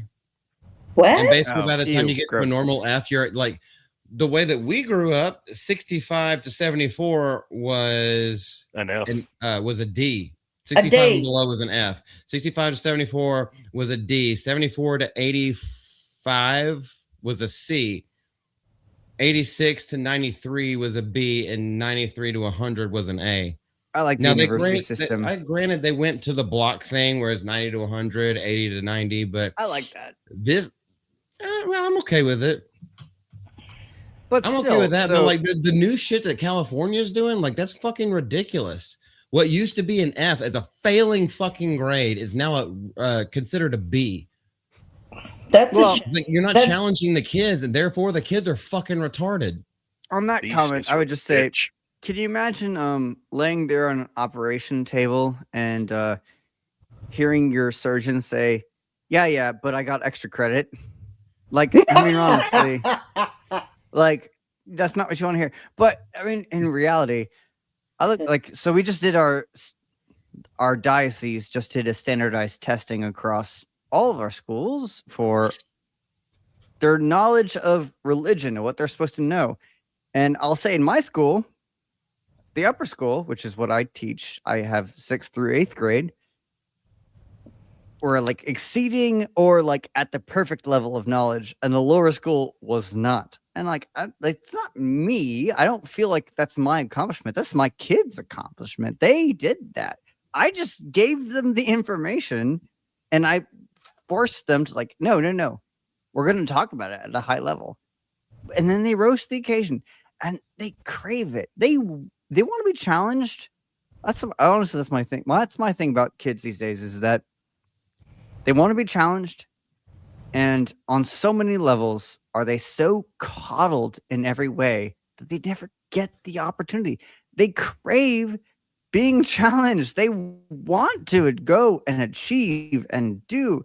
And they're just so protected and insulated, and it's like, oh no, we can't ever let them do anything challenging. And it's like, no, if you're wrong, you're wrong. In my classroom, it's like, that's a great guess. You are absolutely wrong. Next guess. And it's not, there's no shame there. There's none. It's just like, I like what you're thinking. I can see why you would say that. No, that's wrong. Next person. And that's it. There's no like, oh, you stupid idiot. You got that wrong. No, it's just clever. No, next. And it works great. And I don't know.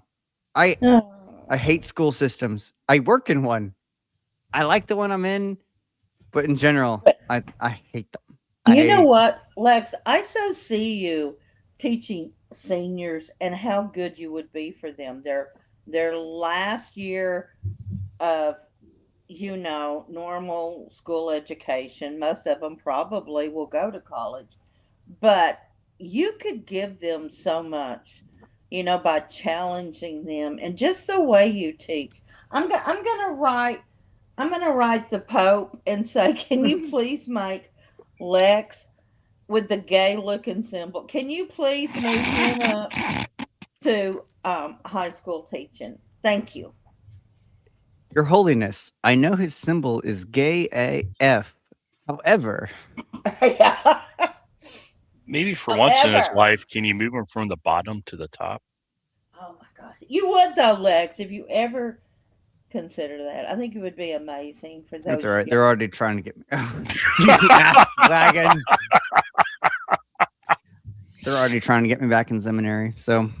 Oh, okay. Well. Back insemination. That's what I thought I heard. He's like, I know. Nobody heard that. I know both of you heard what you wanted to hear. You freaking queers.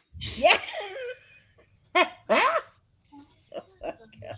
You can kiss all the women you like, Malty. That's not going to change. Okay. Sorry about all that. I'm promoting you. Oh no, you're good.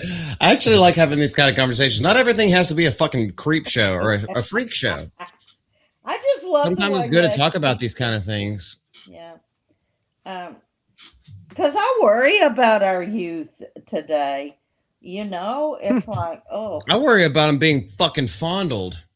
Well, Disney Cruise everything. Line. It's so different. From all the news headlines you see, it's kind of horrific. My little 6-year-old, almost 7-year-old grand nephew, who's very autistic, but does well in most of the time. And they're about to have another little baby boy in September. But I just worry about, just think of that 18 years from now, 20 years from now, what in the world is going to be going on in this world? Tentacles. But ew. I have a serious question. Did any of y'all watch the live stream last night or catch a rewatch or anything like that? I did not. I'm sorry. The thing with Jeffrey Epstein, his suicide note 3 weeks before he was even incarcerated. Yeah. No, he wrote one. They say I don't even know if he committed suicide. Supposedly, it's barely legible. Yeah. And then there's also the thing where he keeps hearkening back to Our Gang, which is the original version of the Little Rascals. Oh, and yeah. I mean, I kind of made excuses for it. I was like, it's probably an inside joke between people because that's one of the things he grew up with. Like, we quote Star Wars all the time, so it's seemingly harmless, but because it has to do with little kids, do you think that there might be some correlation right there if y'all had watched that entire segment? I know, I wish I had. I just wonder what happened to little Jeffrey. How does an innocent baby that's born and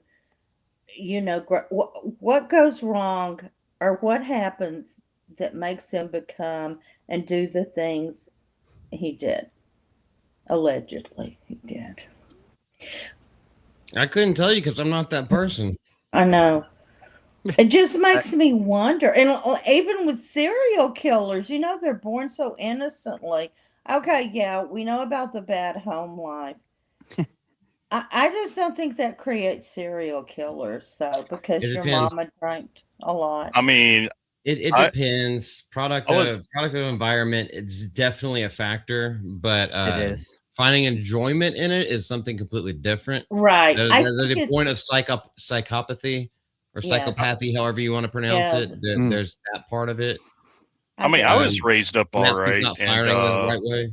I find enjoyment out of serial killing, especially a bowl of cinnamon toast crunch. I can't stand you, John. You're so stupid. There are a Mm. few who can. Why do you think he's been divorced twice? Oh, is it only twice? Anyway, I was Is that gonna over say, the line? Tell me if that was over the line. That was over the No, line. it's too late for Hey, that. I could have made it even worse, but Miss I Devil, did what it. you don't understand I is from understand. what I normally would say, this even what I say here is PG-13 for me. Yeah, I know. Oh, we all know. It I could know. be even worse, but I stopped myself so many times. See, but that's true for me too. I'm just way better at filtering. You are. You're good at that. We're not. Yeah, No, you kind granted- of gargle Well, I the mean- semen to make sure that the froth goes up to the top. They're before you not. swallow. Yeah. So what I was gonna say is I do stand and lecture in front of a bunch of literal children every day. So I have to be good at saying the right thing at the right time because there's not a lot of leniency when it comes to what are you going to say in front of actual children. Yeah. I did have once on that topic of like serial killers and what happens and blah blah blah. I had one of my he's now a priest. We were together in formation at the time, but he was like, "Could you explain to me how someone becomes gay?" To which my response was, "No." And no one can because, at least from our perspective, it's like it's intrinsically backwards. It's disordered. Like, so if it makes sense to you, you'd have to be that type of way. And I don't mean that in an offensive way. It's just like that's not how the brain works for most people. And so there's no way to explain it. Like you can't. There's like no. All moral judgment aside, there's just like no way to explain that. That's just not how your brain works. And then I kind of look at that the same way I look at some of these different things where it's like, how do you get psychopathy? How do you get all these different types of horrendous things? Like, Yeah. no way to explain that because there has to be something like crossed, like wires crossed in your brain or something like something. It's just like you can't logic and reason your way to that. It's not how it works. You don't think yourself into that position, which also means something kind of terrifying.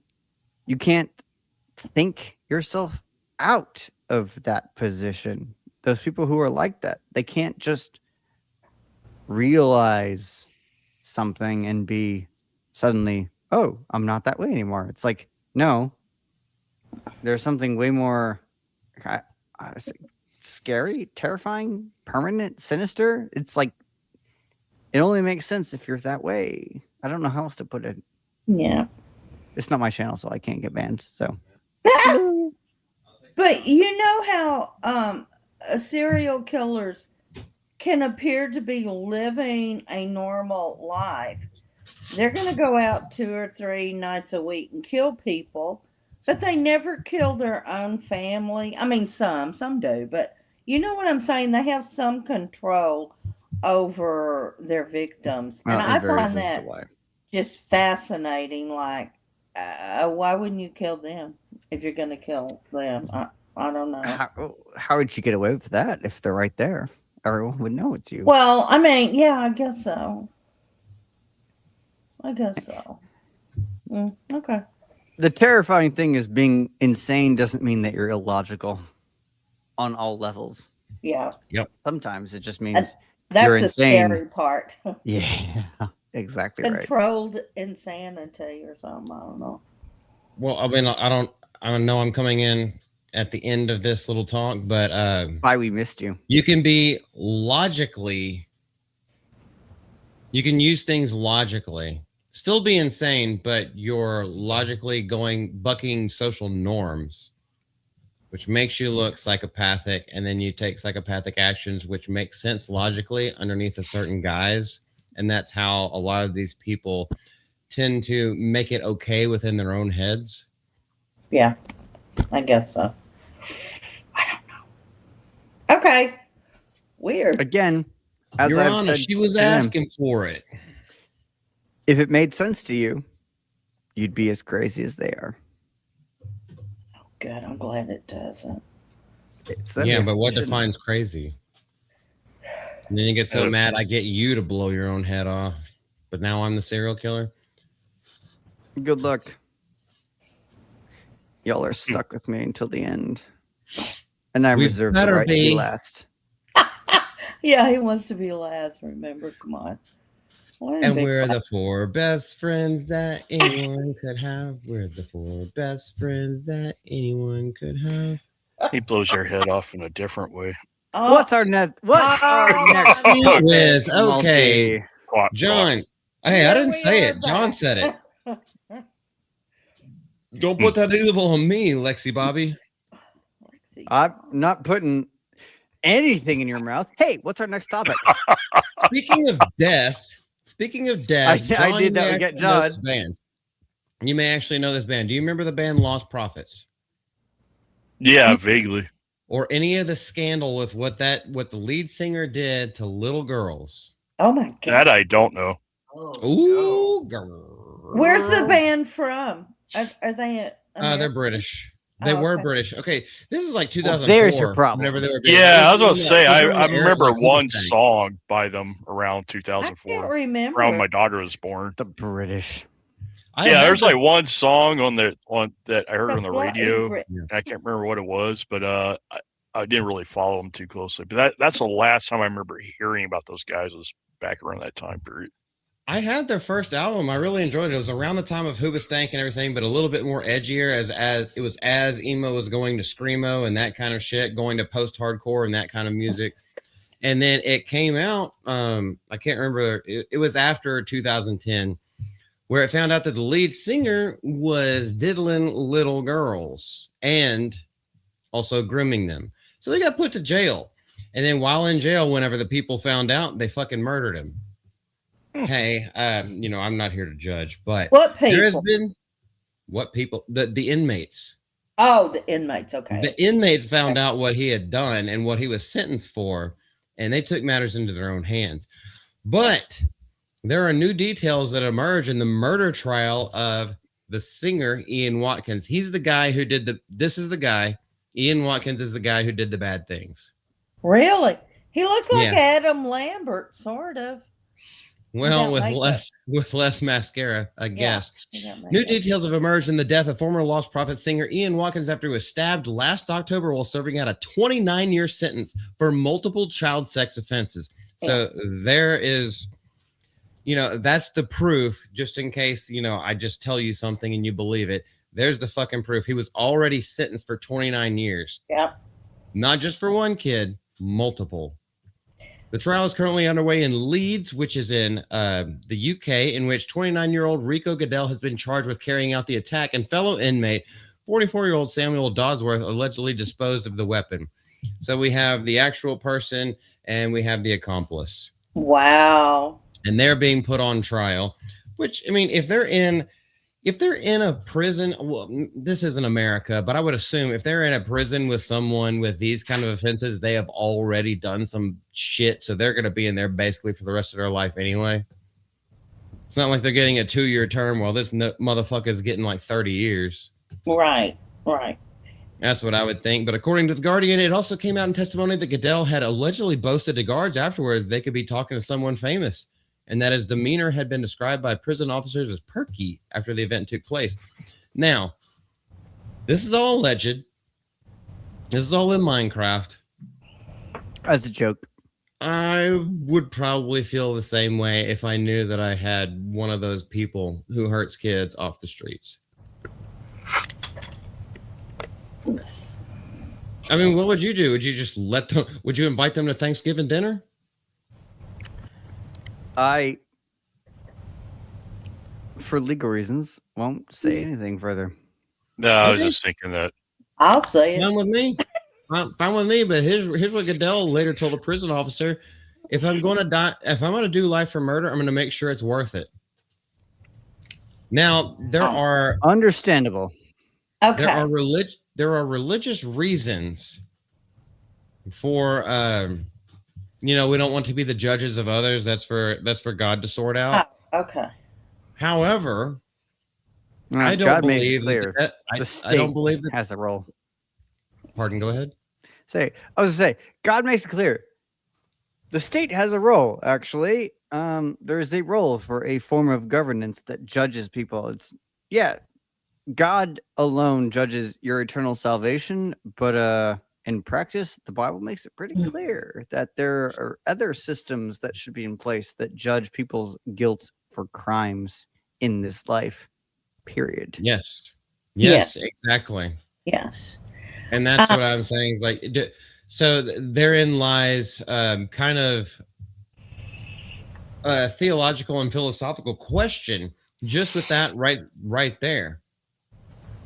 And the question is not like, is one sin greater than the other? It's not about that. It's just like, okay, the sentence maybe didn't need to be, but this is all in quotations, but because this is all hypothetical. Did the In sentence Minecraft. really needed to be meted out by this one person? Or was it just comeuppance? Or, what? What's up, Idaho Mike? Brother Bear, back from Asia. Good to see you, man. Woohoo! Ni hao. Ni hao. Okay. Good to see you, brother. Can I say just one thing about this topic? Oh, say whatever you want. So when I left 18 years of child protective services as a child sexual abuse expert witness, I became a parole officer in the state of Texas. And I had sex offenders that were let out on parole, okay? And one guy, a really nice looking white guy, like, oh my gosh, he was so tall, like 6'3", 4 something. He was very tall, nice looking, came from a good family. But he went to prison for fondling children, not actual penetration. And yes, it's different, but it's still awful and terrible. And he got beat up in there and jumped several times before he came out on parole.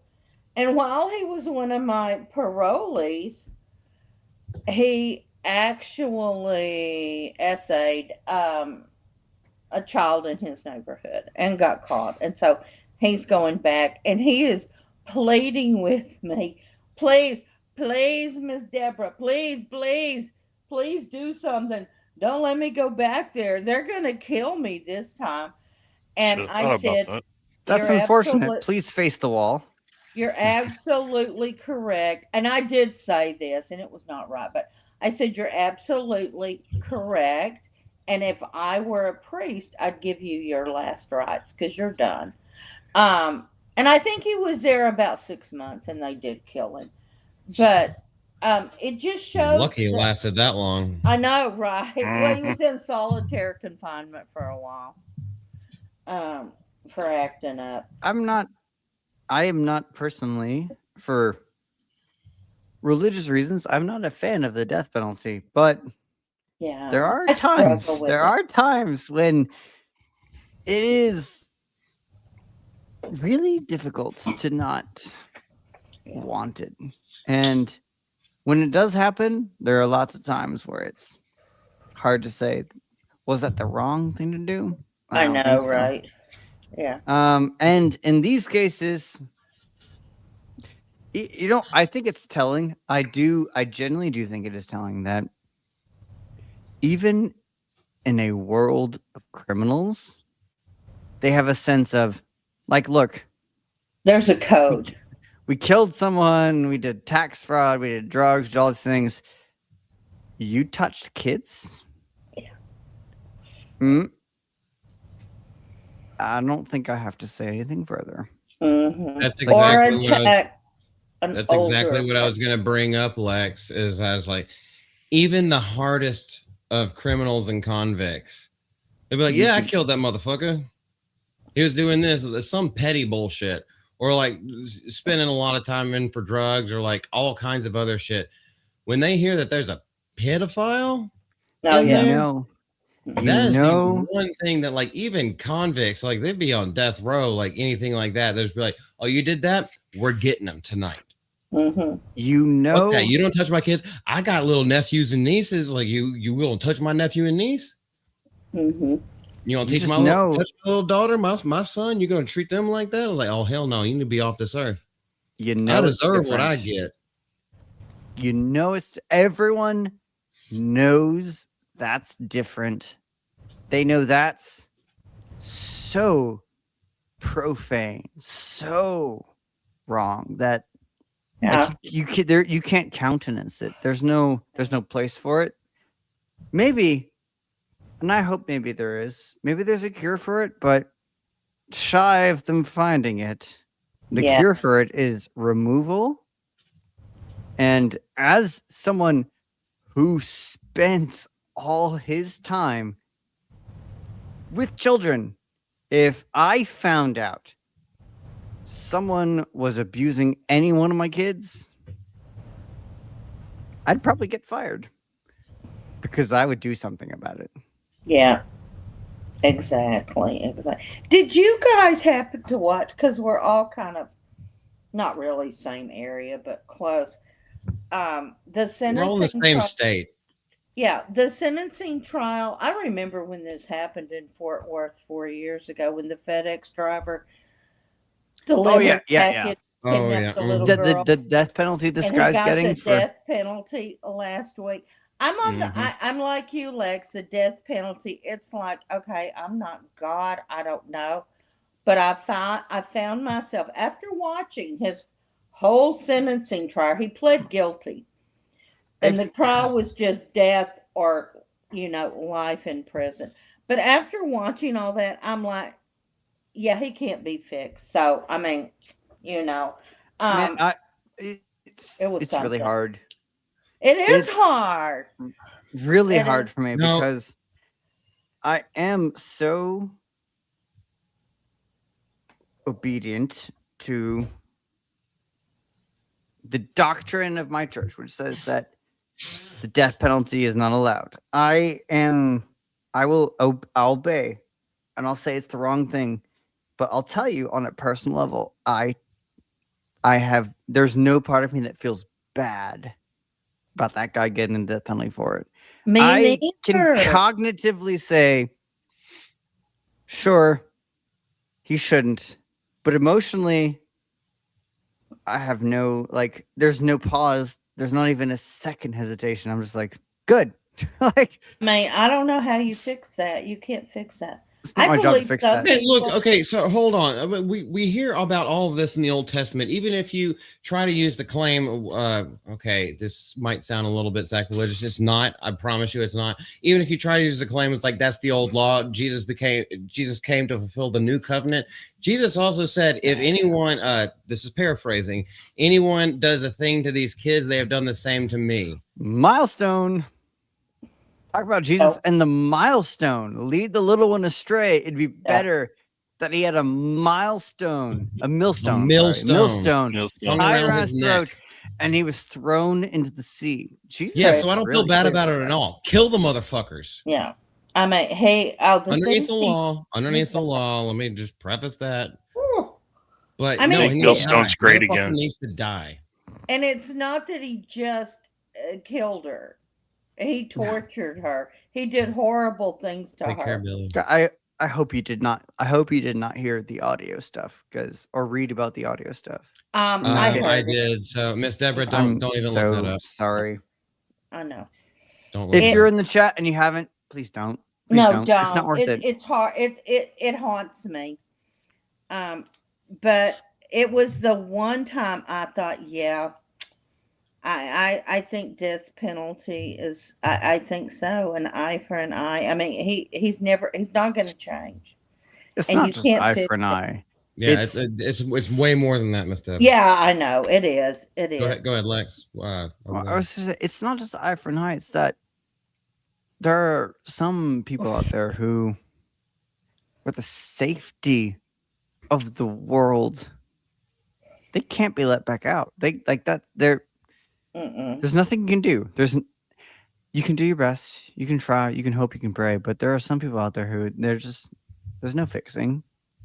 There's no openness to the truth. There's no openness to love there, and that's not your fault. That's not our fault. That's no one's fault. It's just the way that things are, and you can't countenance that. You can't allow it. You can't permit that. Like, for safety, it would be unjust to let such a person back out into public.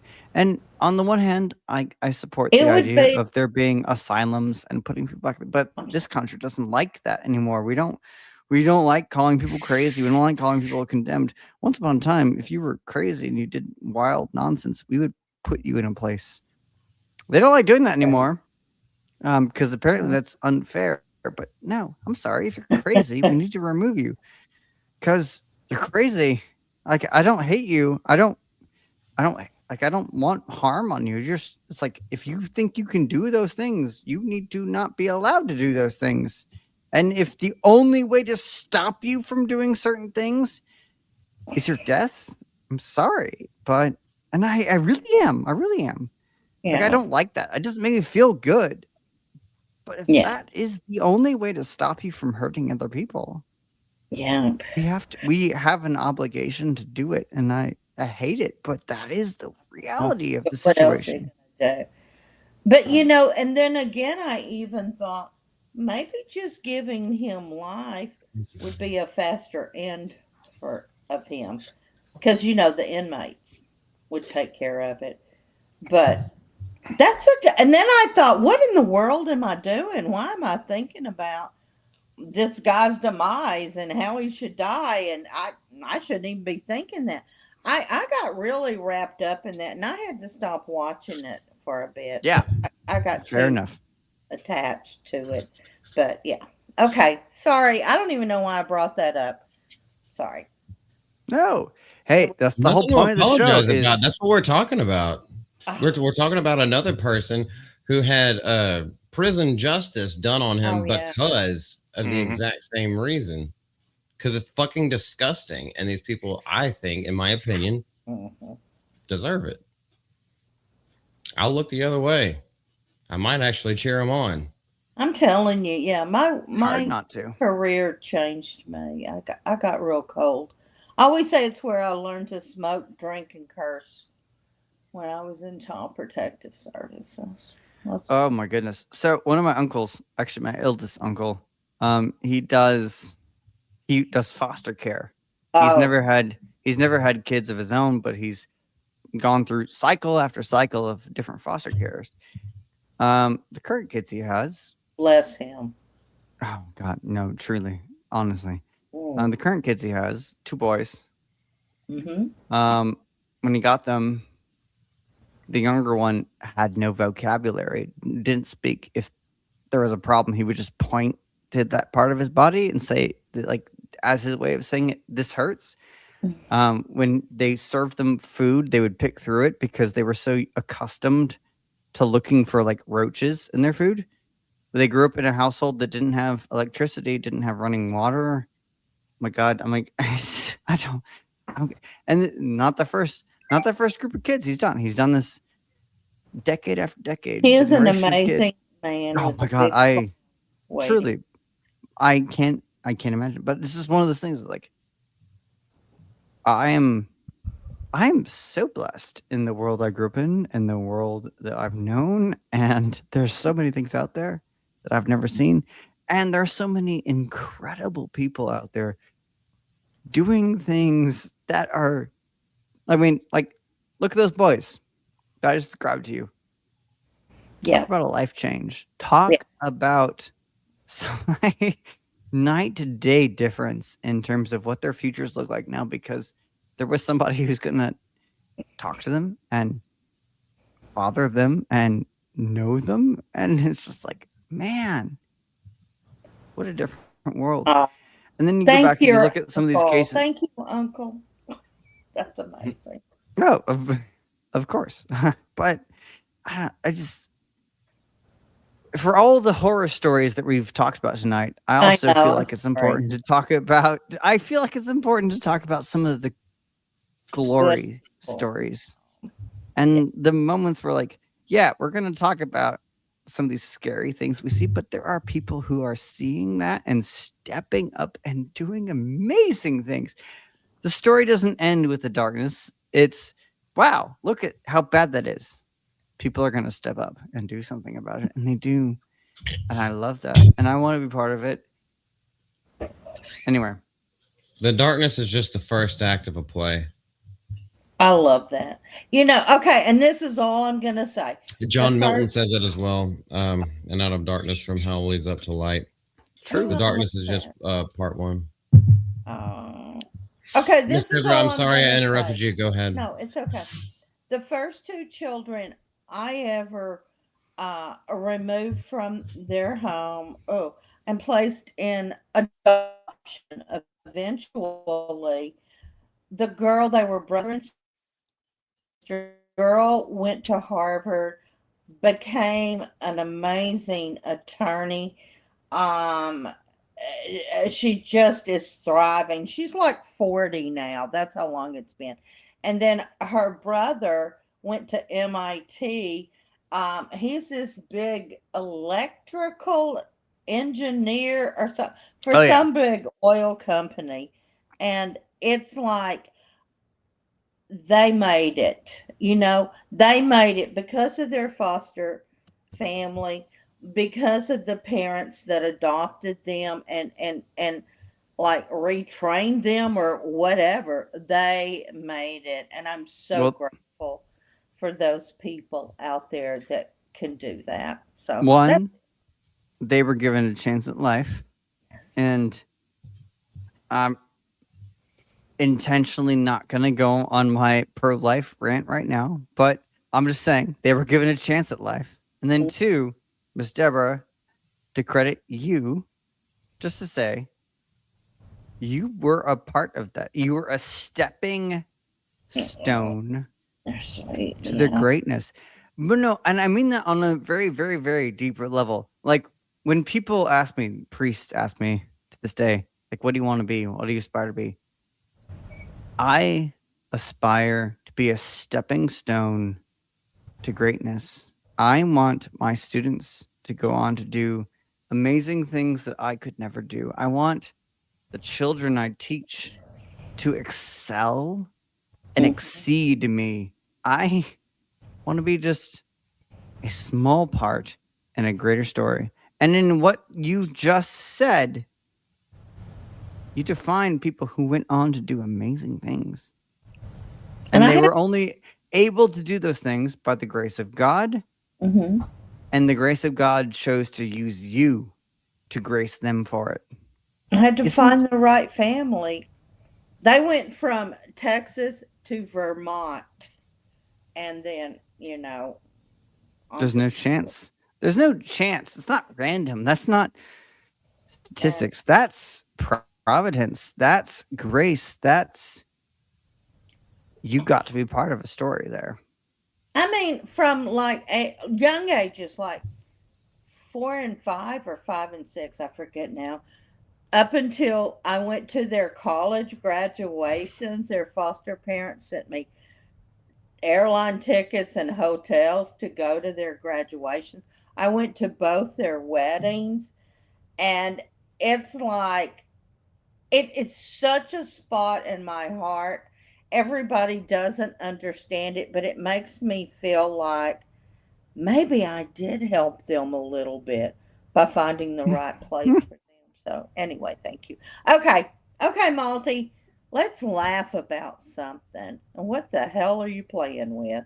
I mean, oh. Okay. Yeah, he had I love that he had things in his hands to play with. It's really funny. So cute. What's the yellow one? I know the white one. What's the yellow one? You're muted, honey. He's muted. Yeah. That's no, like they're best friends. Percival, the pussy grabber. He's from World War One, and then obviously Jolteon. Oh, Pokemon. that's who that is. Okay. Okay. You want to laugh about something? I do. Most of these articles aren't about shit to laugh at. Let's go look at bookmarks instead. Okay. Just gonna die. Don't die. There we go. Maybe not laugh at, but at least it's cool. Use the dead wood. Use the dead wood. What the hell?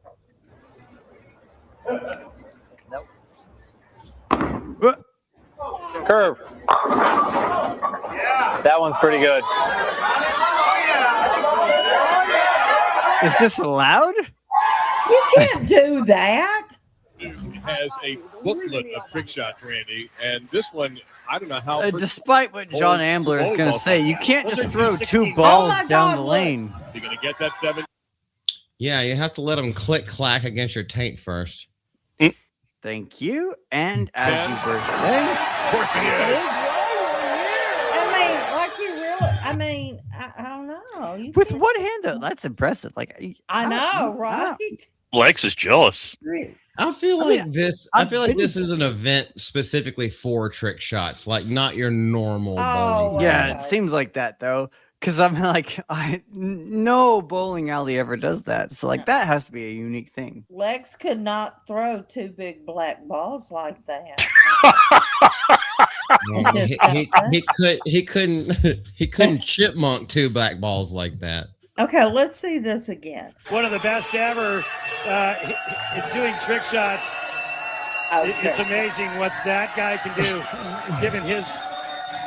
Oh my So one goodness. Spaniard's going to slow, and when he gets down there, I'm going to bank the one off the other and make the 7-10. Okay. I'm impressed. This Almost one do. kills me. I'll be right back. Spinning ball trick. The 7-10. He's made this before on the skills challenge. I don't know how you even make it spin. It's all about timing here. Such a difficult shot. Unbelievable how hard that shot is. This is all about timing and knowing how to. Foul. He's over the line. Oh, he was. Where's the buzzer? Oh my God. I thought at first this was like a real bowling game. Like, what the fuck? Lexal? No. What? You getting in or what? That's not good right there. I don't know. I just found it and I was like, oh, that's kind of goofy. Miss Deborah might like that. There's no dirty comment. Well, I I'm gotta sure the look comment at it section is upside dirty. down because I'm not sure what exactly that is on the top where his head His should- tail? Tail feathers. That's the stance Lex usually has. It's like Does a he- barn owl. Oh, okay. So he Face down, ass up. That's the way he liked to book. okay. Are you in We yet? saw some of these yesterday. There is a new one though. While I'm here. Uh-oh. Damn, you know. Yes, this Oh. is AI, but this is the quartering, Miss Deborah. Okay. I said we weren't going to talk about it, but we are technically orange verse right now.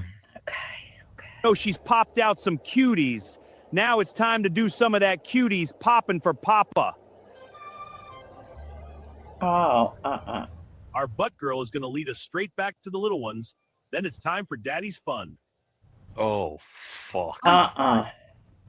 What did he just? Okay, honestly, I have not watched this. I don't know how dirty it is. I don't think it's from Tree Bear. Oh, from Zombie Bomb. I don't know that person. I saw Like- some of his work somewhere else. Actually on X today. I forgot what he did though. This is also true. These are things that the quartering has done in the past. Yep. Shut up, bitch! Oh. Flag her! Flag the winch! Strike her down! Ah! Damn, That's you know what the she's oranges popped were out. for. Oh. One could say. Oh That my was God. actually pretty good. I didn't know if it was going to get like way more worse than that. Yeah. You're right, just JK. I said that too. I don't know if Lex is trying to do that or not. What if they're two small black balls? You know, not every Mandingo is hanging. Well, This is true. They could be dainty. Yeah. mm. What about that? Did y'all see the picture of the not spina bifida? What was it? Cerebral palsy, transgender, black, used to be a dude, now wants to be a girl. Stop. Oh, that was the one I was joking about in Jay's chat. And I was like, is that Kata? I was like, you know, Tree Bear, I was surprised Tree Bear hadn't done anything. And then later on that day, Tree Bear went to work and I made didn't see that to that. little It only Kata. takes him like it only takes him like 5 minutes, and he has Yeah. like the best thing ever. Well, well. Miss Deborah, you're missing out. Now, quite honestly, I'm getting a No, little no, bit. I'm getting a little bit tired of it constantly being covered by everybody. However, every day or two, the motherfucker puts out something else that's even more egregious, so it has to be talked about. Well, here's where I'm at too, especially, you know, before, you know, because a lot of people are like, oh, it's just drama, move on. But consider all the bullshit he's done, all the channels he struck. And then I don't know if y'all watched the documentary by June. Yeah. I'm about halfway through. And after seeing half of that, I'm like, this guy's a piece of shit. Like a big royal piece of shit. And it's like, nah, he needs to be taken to task at this point. I mean, with all the shit he's been doing, all his other shit he's done, and then just the sheer hypocrisy and the audacity of this asshole. It's like, nah, I don't feel bad anymore. He had it coming. There's what he said, there's what he's done, there's what he keeps doing, there's what he keeps saying and then lying about and then doing something that completely especially. opposite. And then now, I mean, now Chrissy Mayer is involved. And yes, she made a very fucking naive move. I don't know the depths of all that, but like now she's involved. Sorry, just go back. Are we talking about me? Yes. You're involved with Chrissy Mayer. Okay. With the corner boundary. What a choice. I can't Unless can't believe you're you still just that much of a baby boy faggot that you need to breastfeed. The quarter pounder. He's like, I need some women on here. So Oh, he calls the God. flex. Tell me we're not talking about the quartering. No, Oh my we're just saying that we've reached a point where we cannot give any more grace. Like Yeah, there's we're no more well like, past hey, the you point. misread that, or like, hey, that came across the wrong way. It's like, no, it is fucking, it's a spiral. And I don't even blame the alcohol, to be honest. I'm so over the quartering drama. Yeah, but it keeps happening more and more daily. That's the reason why it keeps getting brought up. Trust me, everyone would love to be over it, except livelihoods have been destroyed. And now people just keep getting in this fucking Sucked in. tornado that it's just getting giant, more and more giant. Like we're in an Well, I F5 mean, like, right you got people like Count Dankula even getting involved, not because I saw that this morning. anybody has it, not because they care about the quartering, but it's like, hey, you're gonna go back, you're gonna backtrack, and you're gonna delete 7 years. years of live streams and co-ops and like shows that you did together without even consulting the other people who were on those shows. Like that's Well, that's not crazy. even that's part of it, but the fact that he tweeted and said, I don't know what happened. Because of so and so, somebody deleted our deals, and then he backtracks because then the two that his co-hosts caught him in a lie, said, well, we didn't do this. There's no there's no bannable offenses. And he shows the receipts, and then he's like, And then he He's like, backpedals saying, "Oh, I was doing a test." And he's like, oh, an editor deleted all these things. And he's like, oh, I freaked out and made mistakes because I misunderstood the situation. And then he deletes his whole channel. But like, oh my God. He's a piece of shit, bottom line. I don't know. He comes off as somebody who's out of his mind, doesn't know what he's doing, is in full panic mode, and but like it's a full panic mode of your own making. Okay. It's okay. If So you're here's honest the thing. and No, you Yes, finish first. continue, You Malty. finish first. I was just gonna say, if you make honest mistakes, you can easily explain it. You can just say, look, here's what I was thinking, here's what I did. In his case, nothing about it feels honest. It's just story after story, and they all contradict, and then we delete everything, and then I don't know. There's no logic to it. I see this only in my students who are objectively lying to me, and they've been caught in a lie and they don't know how to figure it out. And then you watch them kind of spiral inwards, and it's just like, no, just stop, just stop, please, just stop. We know what you did. We know what happened. Don't make up stories about it. And that it feels like that watching this play out. It's like, we know what happened. Just stop. But they're still in that full on denial spiral phase. And you can't do anything about it. But it hurts to see. It reminds me a lot of Nick Rekieta whenever he had the swinging and the cocaine and all that. When he had his big crash out. I don't know if any of you guys know Nick Rekieta. I I don't know who that is. Actually, I watched him back in the day. I watched him live the night of the big one. I watched him live that night. Yeah, that's what that's what Jeremy Hambley is doing. That's what it reminds me of.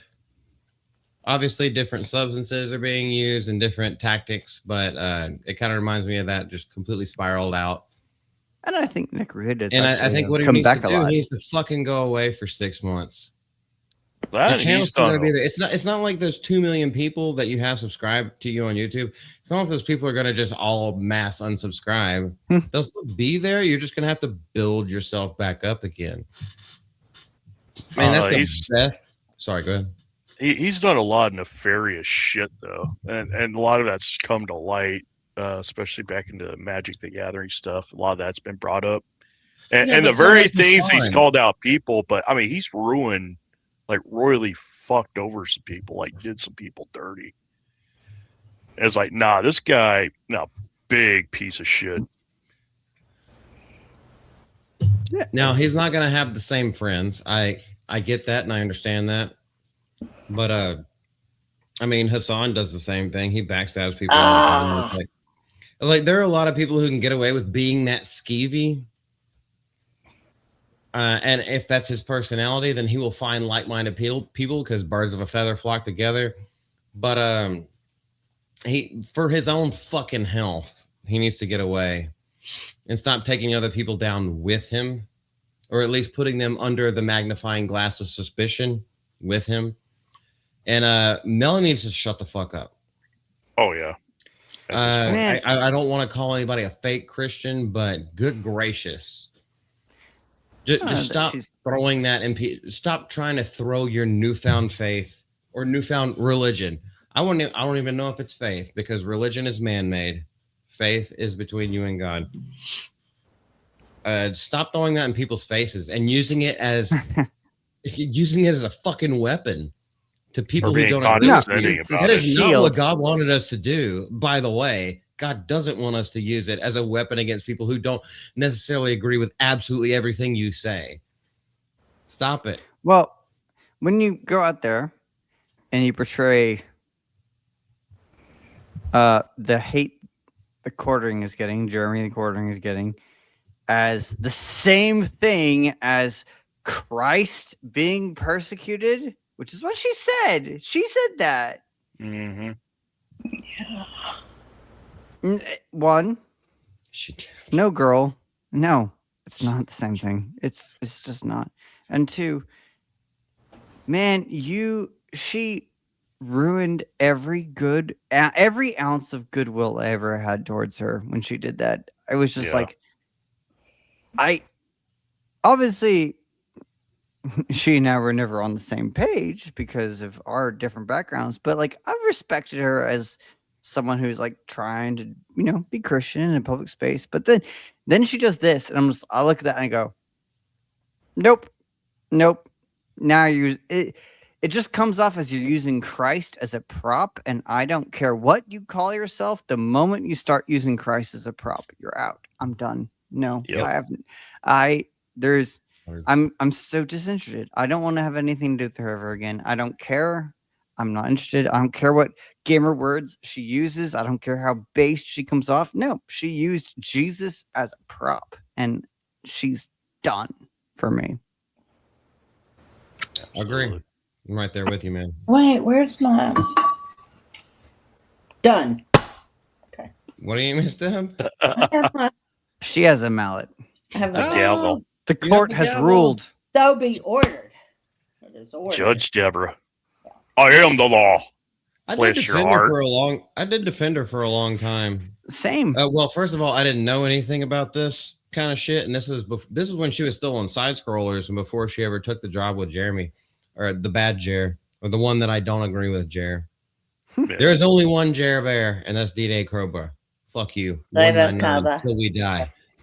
But anyway, they were at a Rippaverse, the Dallas meetup, the one where I missed, the one where I first met you, Lex. Yes, she was there, and I went and talked to her and had a normal ass conversation. So did I. And I was like, she's cool. Why does everyone hate her? I was like, no, I wasn't gooning or anything like that. Actually, I hover-handed whenever I took a picture with her. I was like, no, we just talked about hover-handed, where you're not actually putting your arm on the woman. It looks like it, but kind of like what Keanu Reeves does. Yeah, but you're not actually touching her. But it looks like you have your arm around her. Yeah, you get made fun of by the guys because you're like, you fucking faggot. I would make fun of touch you her. for that. No, believe me, it's what I do. We had a great conversation. I was just like, why do you guys hate her so much? Like she was very level-headed. Like it was a great convo. I have nothing bad to say about her. And at the time, it was before she started her Bible channel as well. But at the time, things seemed to be going okay. It's just the last maybe 7-8 months, maybe. Yeah, since last year when she started the whole Goonergate thing, that's when I think she fell off. Because I used to follow her back then the day, and when she started doing her Bible study thing, I was like, "Oh, cool! That's awesome!" I didn't see anything wrong with it, and then I'd hop on her streams here and there, but I think when she like just went full ham on the whole Gooner, and then calling everybody basically like just sinners or you're this and that, but if you like to play these games, like, oh, fuck off. Yeah, don't be. And then she just kept going. She doubled down on it. I'm like, okay, you lost me. Nope. We're done. This is porno. You're all porn addicts. It's like disgusting human beings. Well, she had all the Tomb Raider shit and wearing clothes like the Tomb Raider. While dressing like she does, like each other. There's no. Now, don't get me wrong. I like the way that she dresses. But I mean, nothing wrong with it, but the fact that when you're gonna start saying a certain thing, is like, well, was that judge? Lest you be judged yourself, or by the same measure, use the judge, or you be judged according to that measure. With what manner of measure you meet, so shall it be meted out to you. Yep. As it should. Oh, that was good. Well, also, those in glass houses shouldn't shit bricks. That's not how the saying goes. Or throw them, but yeah. Bear in mind, though, I would 100% stream all my shows veiled from head to toe if I can put all women back in veils. Wait, what? I've already put pictures of myself up in veils, so I don't care. What? Break out the gimp. But no, with Melanie, it's one of those things where it's like, no, and I'm not making this up. I mean, you people know me, I never make anything up, but I'm serious. But I did. I appreciate it. She obviously was always opposed to my Catholicism, but I used to always look at her as like someone who's like, she's at least pro-Christian. I can like relate to her on that. And then lately it's just become she's lost that focus, and it's become fixated on this whole story, this whole drama.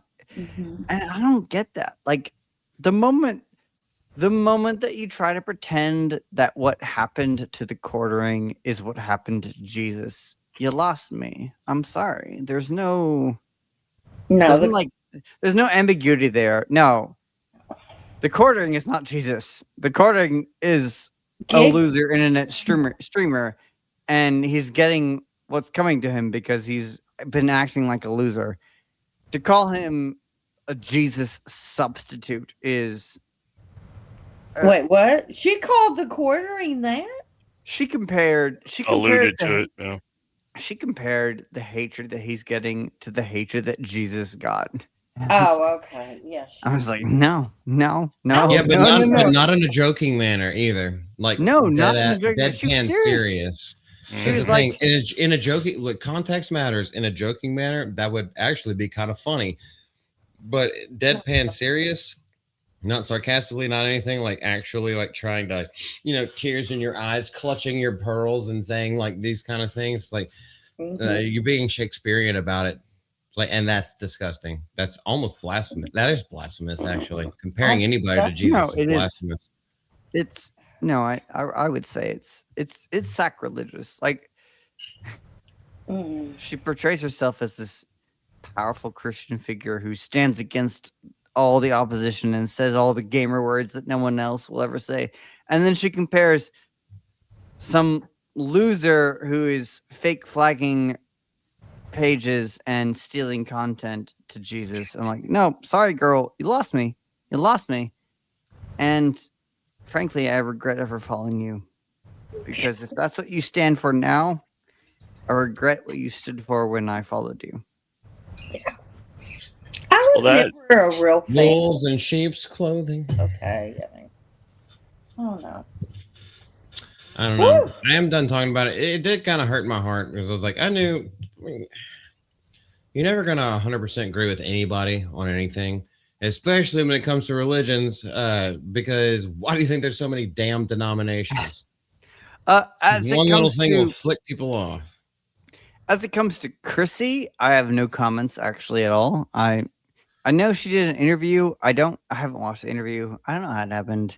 I know the F&T response to it, which was she needs to own it, and I know the response that she's supposed to do like some subscriber only stream tonight. Actually, subscriber only. What does that say to you? What does that say to you? I'm only going to talk to those that pay me.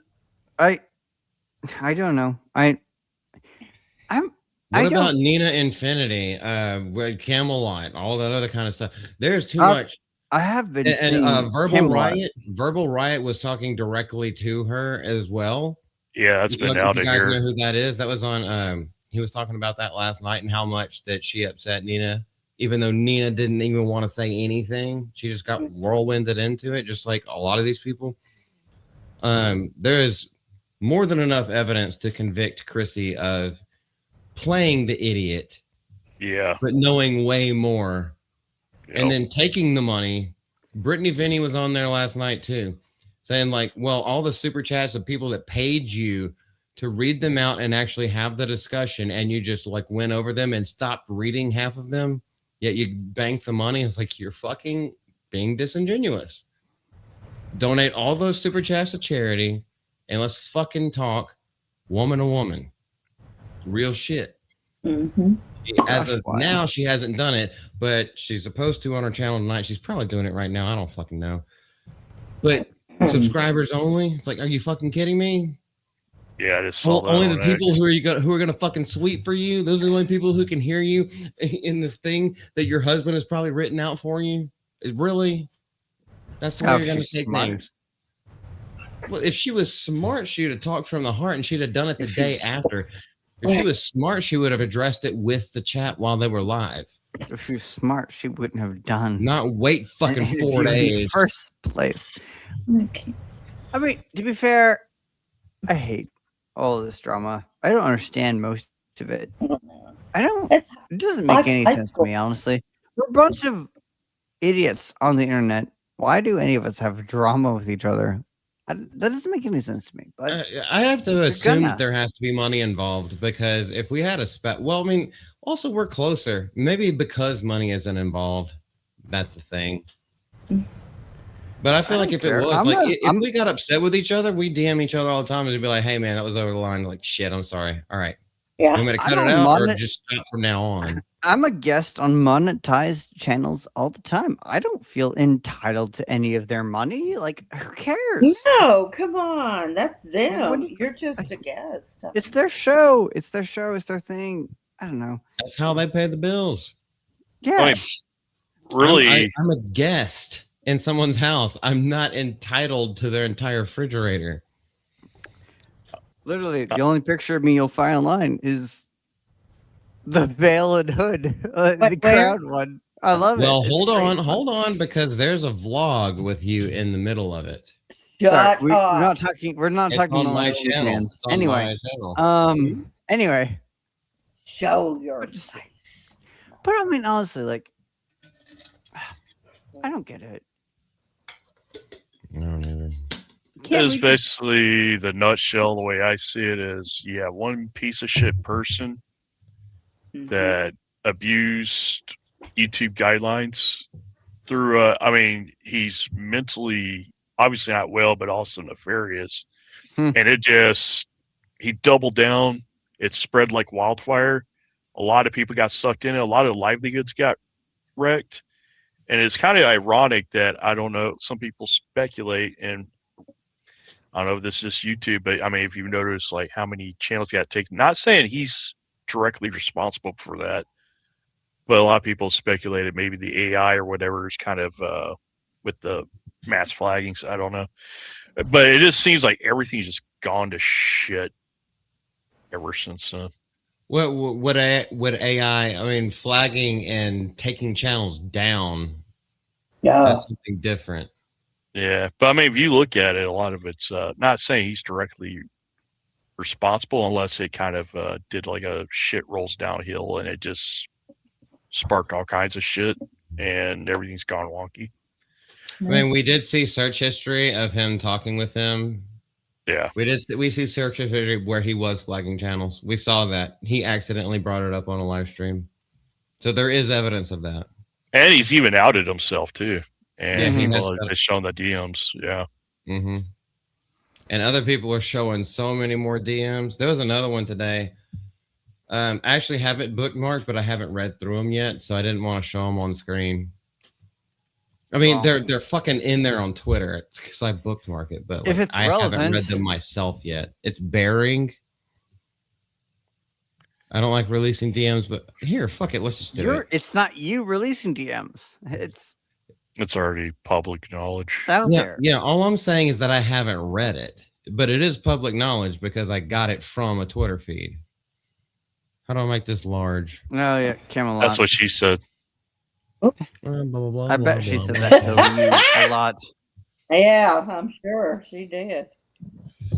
Okay, And then the was same reason disappointed. I didn't make videos on Danky, that's Count Dankula's divorce and all the while bringing him more light to garbage in his life. You have the right to make the video. Cool, but you were basically the last person I expected to try to profit off of this. Now I get to Embrace the villain character. That's Jeremy, apparently. Wow.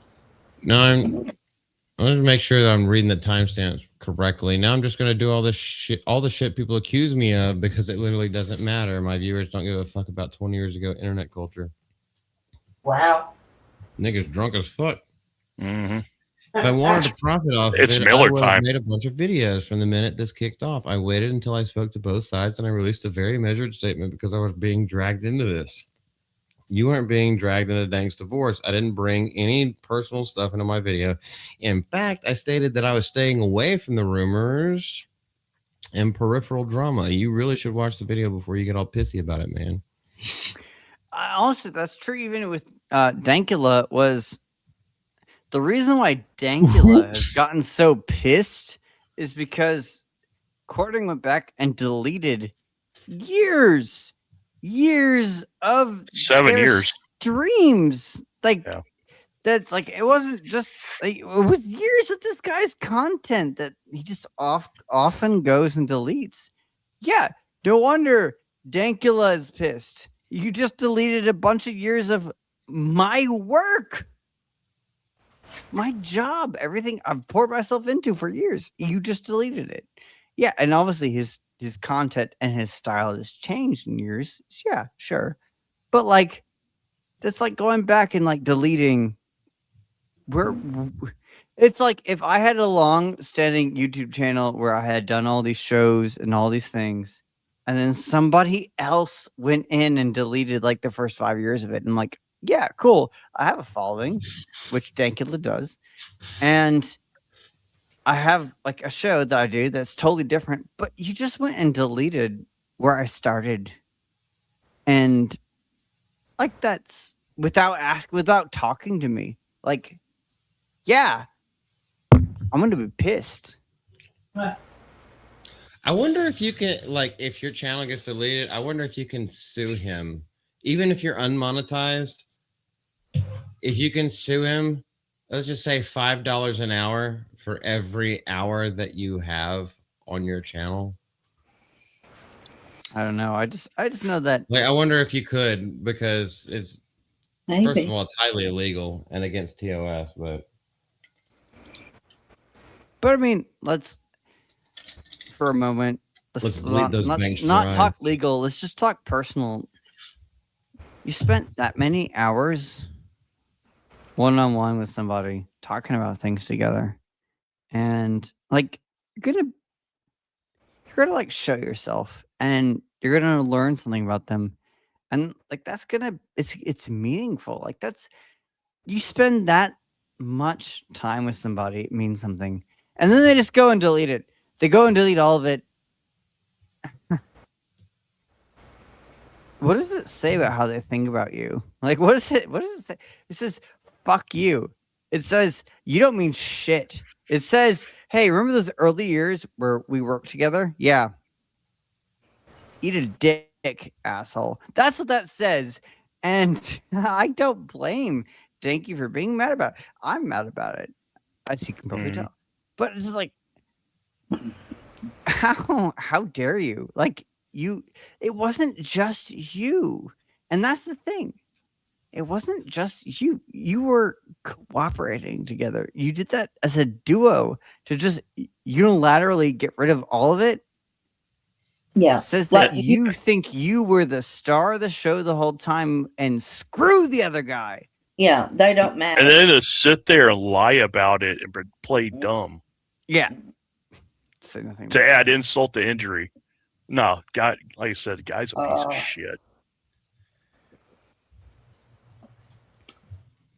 I agree. As for now, I'm done talking about it, and I think it's time that we pray and get out of here.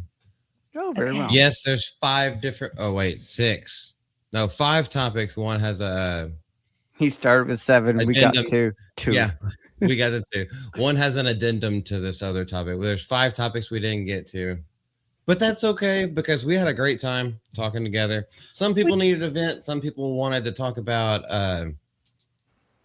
Well, we all want to talk about protecting kids. I can tell you that for damn sure.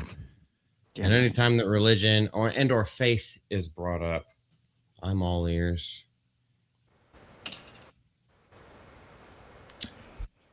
Lex, if you would like to. By the way, guys, if you don't know anything about this channel, we pray at the end of every live stream. You don't have to be a part of it if you don't want to. However, we will still pray for you. If you have spoken requests, feel free to leave them in the chat section. And if you want them to let them stay unspoken, that's totally okay too. There is absolutely no pressure, no stress, no strain on anything. Yes, Lex is Catholic. I'm Protestant. Doesn't matter. We love Jesus Christ. No, Here we talk about Jesus and we pray. Yep. Chat, if you have any intentions to share, please do so. We'll give you a second to write them if you do. But rest assured, if you don't, that's fine. And if you're watching this after the fact, rest assured, the intentions that are known only to your heart are known to our Lord. And that's enough. Yeah. So we'll pause. We will ask the Holy Spirit to come and teach us how to pray.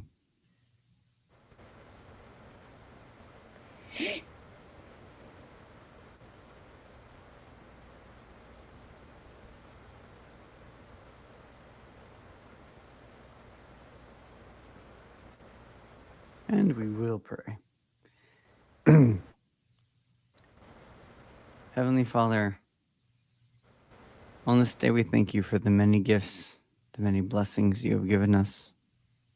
We thank you especially on this day of all days for the gifts of our mothers. We thank you for the way they have loved us, the way they have known us.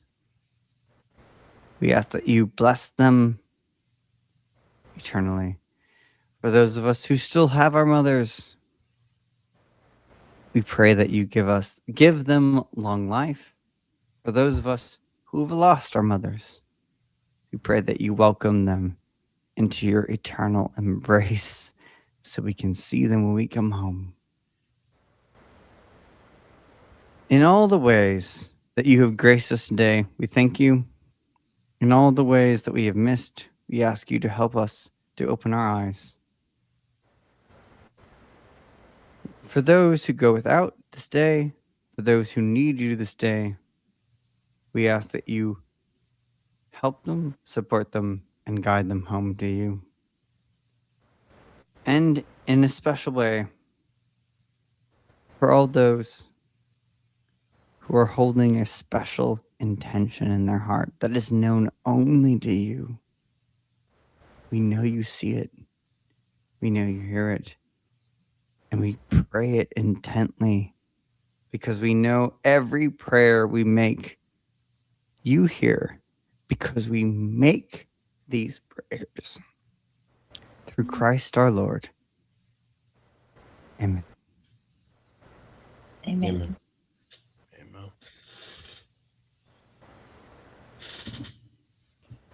Amen.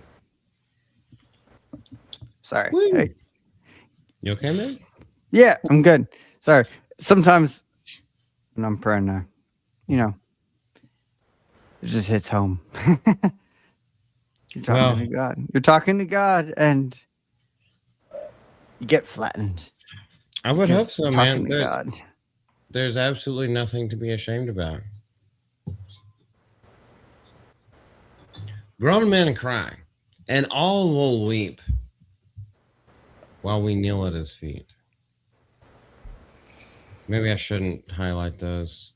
I don't know. No, you should. It's not I a love 'em. grifting. It's not a grifting thing. It's not a grift. Nobody here thinks you're grifting when you talk about prayer. Everyone who stays this long for our show knows. How does this show end? We talk about God. We pray. We share our intentions.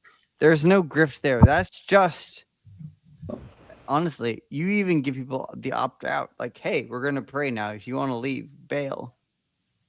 No, if they're still here, it's because this is what they want.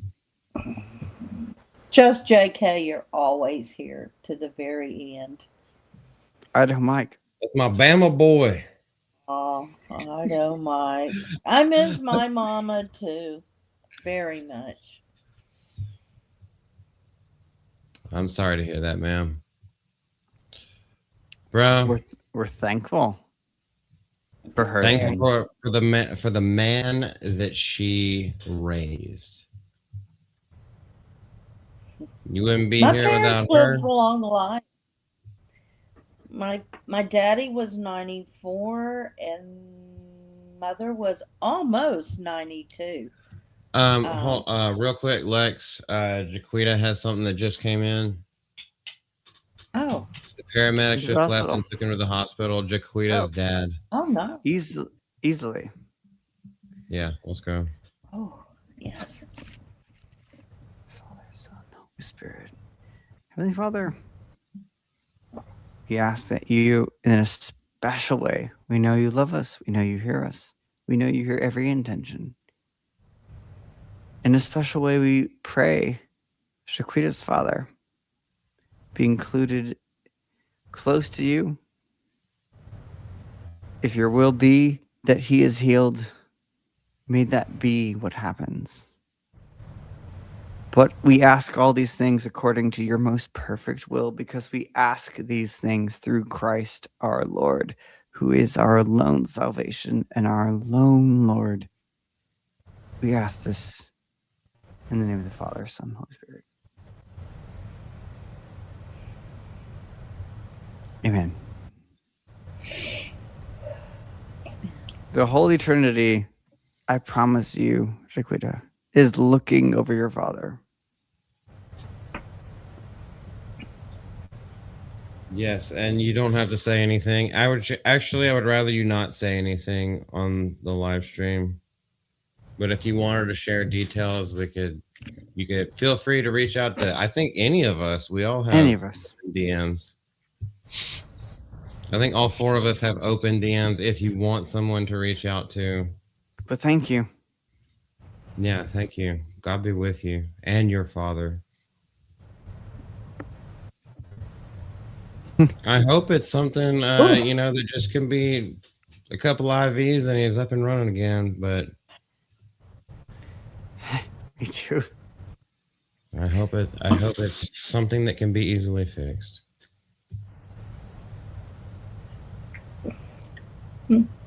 All right. Very well.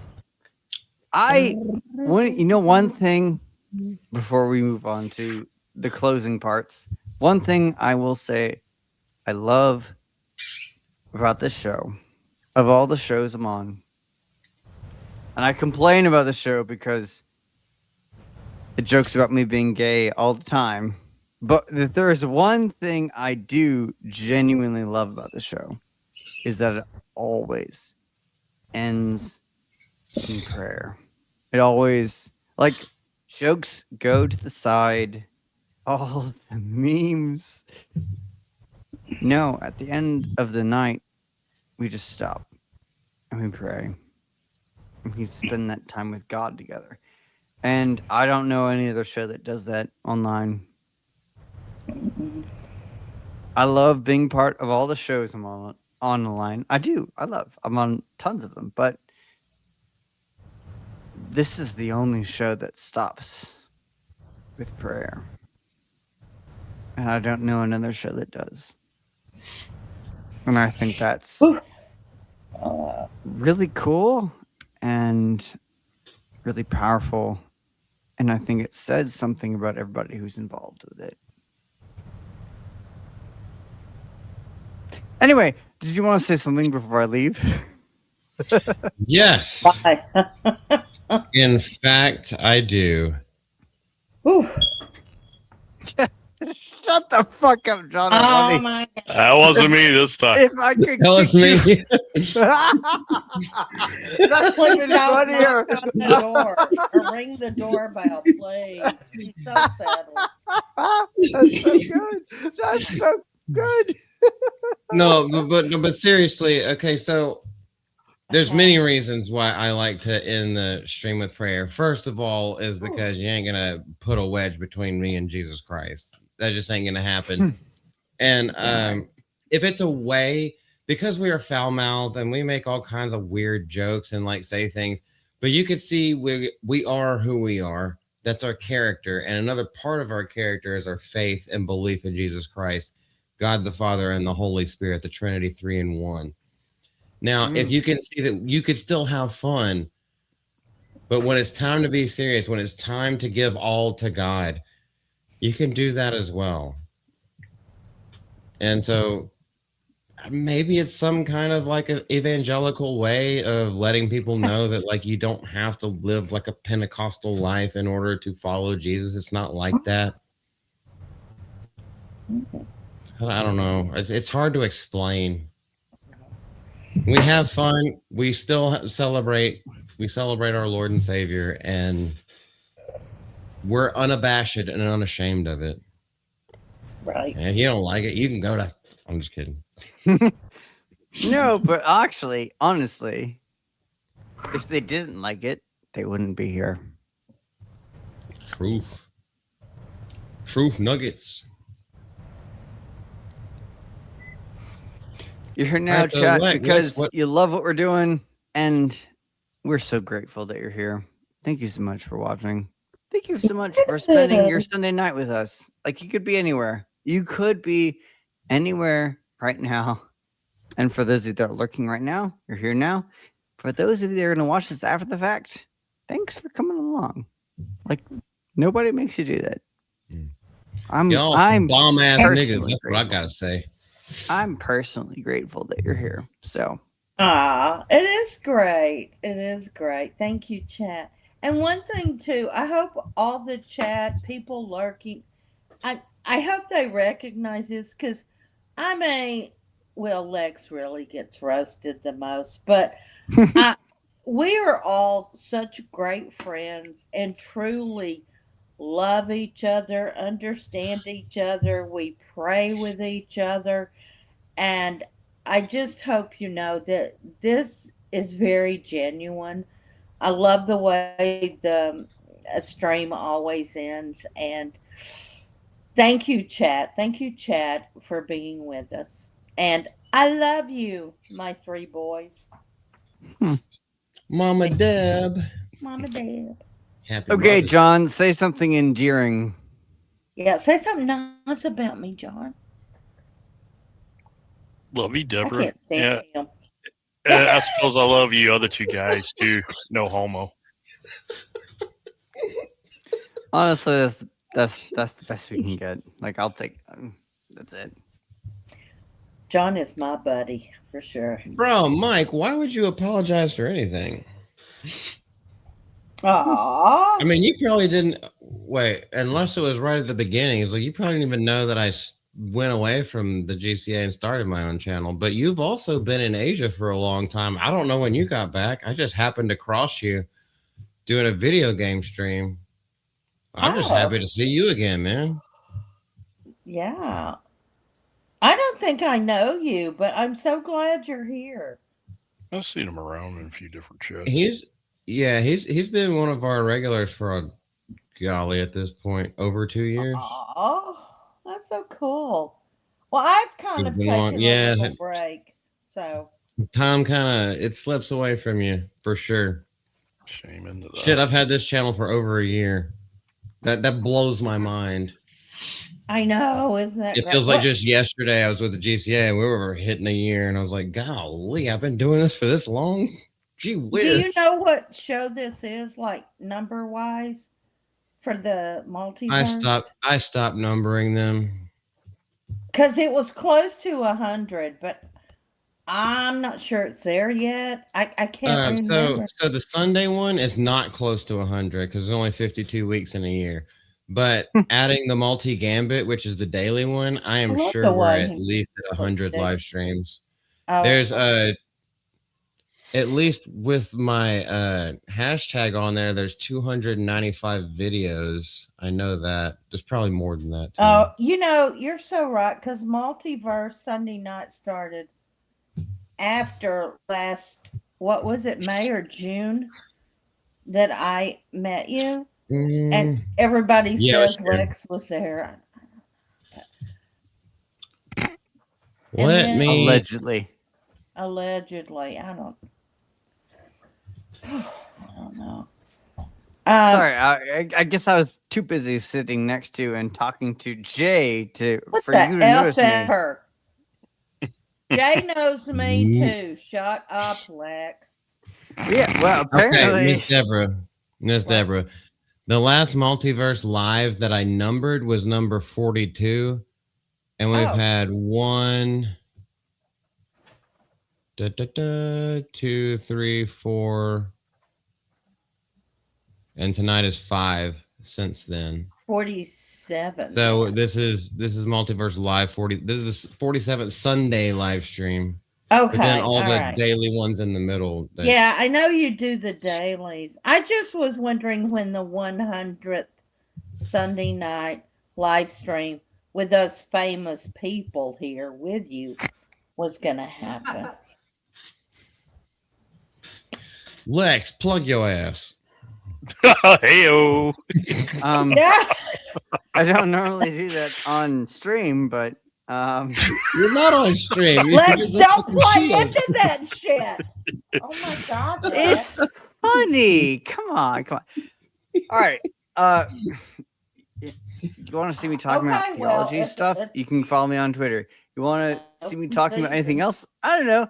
Watch the rest of the shows you probably already watched. I'll be on Isaac 445, the Golden Golden Age Shower. podcast, Golden Shower, as we say, as we raid into other channels. But tomorrow night I'll be on Isaac's channel, talking about whatever politics he wants to talk about.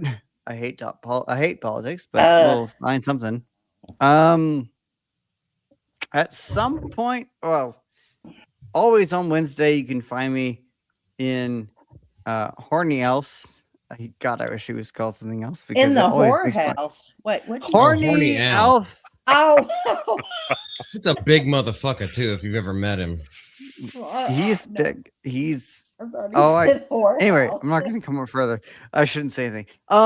Anyway, you can always find me in his chats, and also on Wednesdays you can find me on his channel where we're doing movie night, where he's taken upon himself to educate me on films I haven't seen. I think he just oh yeah, this past week he showed me Alien, as in like the first Alien from like the one that everybody's like a classic. Yeah, that's the one. I had never seen it, so he Alien. bro, me really watch with it. John Hurt and Ian Yeah, Holm yeah. and everything.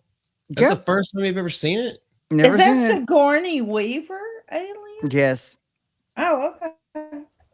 but Yeah, never seen it. way back when So- she was young and had Harry Bush. Well, we did watch the version where they edited that out, but Okay. I don't think you had a choice. I think this is the one that you get when you order it online. But nonetheless, you can go and be part of me learning about basic films that all of you watched like decades ago on Wednesday nights on the Henry House channel. Cole Hauser and Sin's Corner and I do shows from time to time. We announce those when they're ready. They're random. And then you come back around a week. So other than that, leave me alone.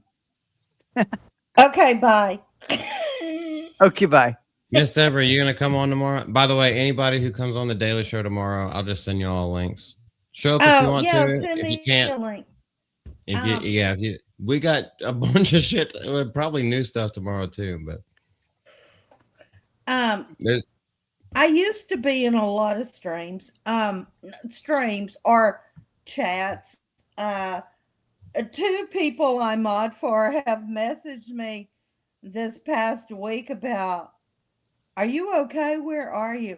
It's like I kind of had to take a little break. I can't even explain why. I just did. But I'm coming back. So I love being in chats. I just love that. I'm the best there instead of like here. I'm not that good. I'm not that smart. I don't know all that comic book shit. But I love to talk in chats. I am gonna be doing some streams with I don't know if I can say it. You're not supposed to say it on other streams, are you? I don't know. Well, I'll say this. if you're Miss gonna be Deborah, on someone else's stream, yeah, go ahead and say it. Yeah, that's what. Yeah. You get kind of. I'll say this, Miss Deborah, I love being on stream with you. I love hearing what you have to say, and I want to hear you talk about it more. So Wherever you're doing it, tell us where we can find you. Oh, okay. It's always announced on Twitter or X. I think it's Deb D. Perkins 2022. I think that's my X name, but it's always announced. Just JK, don't worry about trying to find me. I'm not that important. You're not going to find me. I mean, you're doing great with John and Lex and all, but I'm not all that. Hi. I'm just an old bitch that has done a lot in my life. I have stories you guys wouldn't believe. You're so mean to look yourself. at her. Look at Just JK. I'm going to marry him. Well, wait, he may be married. Goodness gracious, somebody thirsty. Anyway, this is my favorite place to be. It lights up it's like the fireworks of the weekend for me. So I always thank you, Malty, for asking me to be here. So thank you. That's it. Love you guys so much. You three guys, I love you. Just saying it. Okay. No. All right. And with that, guys, we are out. We thank absolutely every single one of you that has ever shown up, especially the ones tonight. Whether you be a lurker, whether you want to get in on the action in the chat, or just make fun of us, or whatever. We love absolutely every single one of you. You are loved by God, just as us. You are no different than us. We are all fallible, fall short of the glory of His grace, but He had provided it to us anyway. This is Malty for Mouth of Malty, Miss Deborah down there, John Ambler down there, and then my butt buddy Lex over there. We will see y'all at another time, in another place, in another dimension. Don't touch my butt.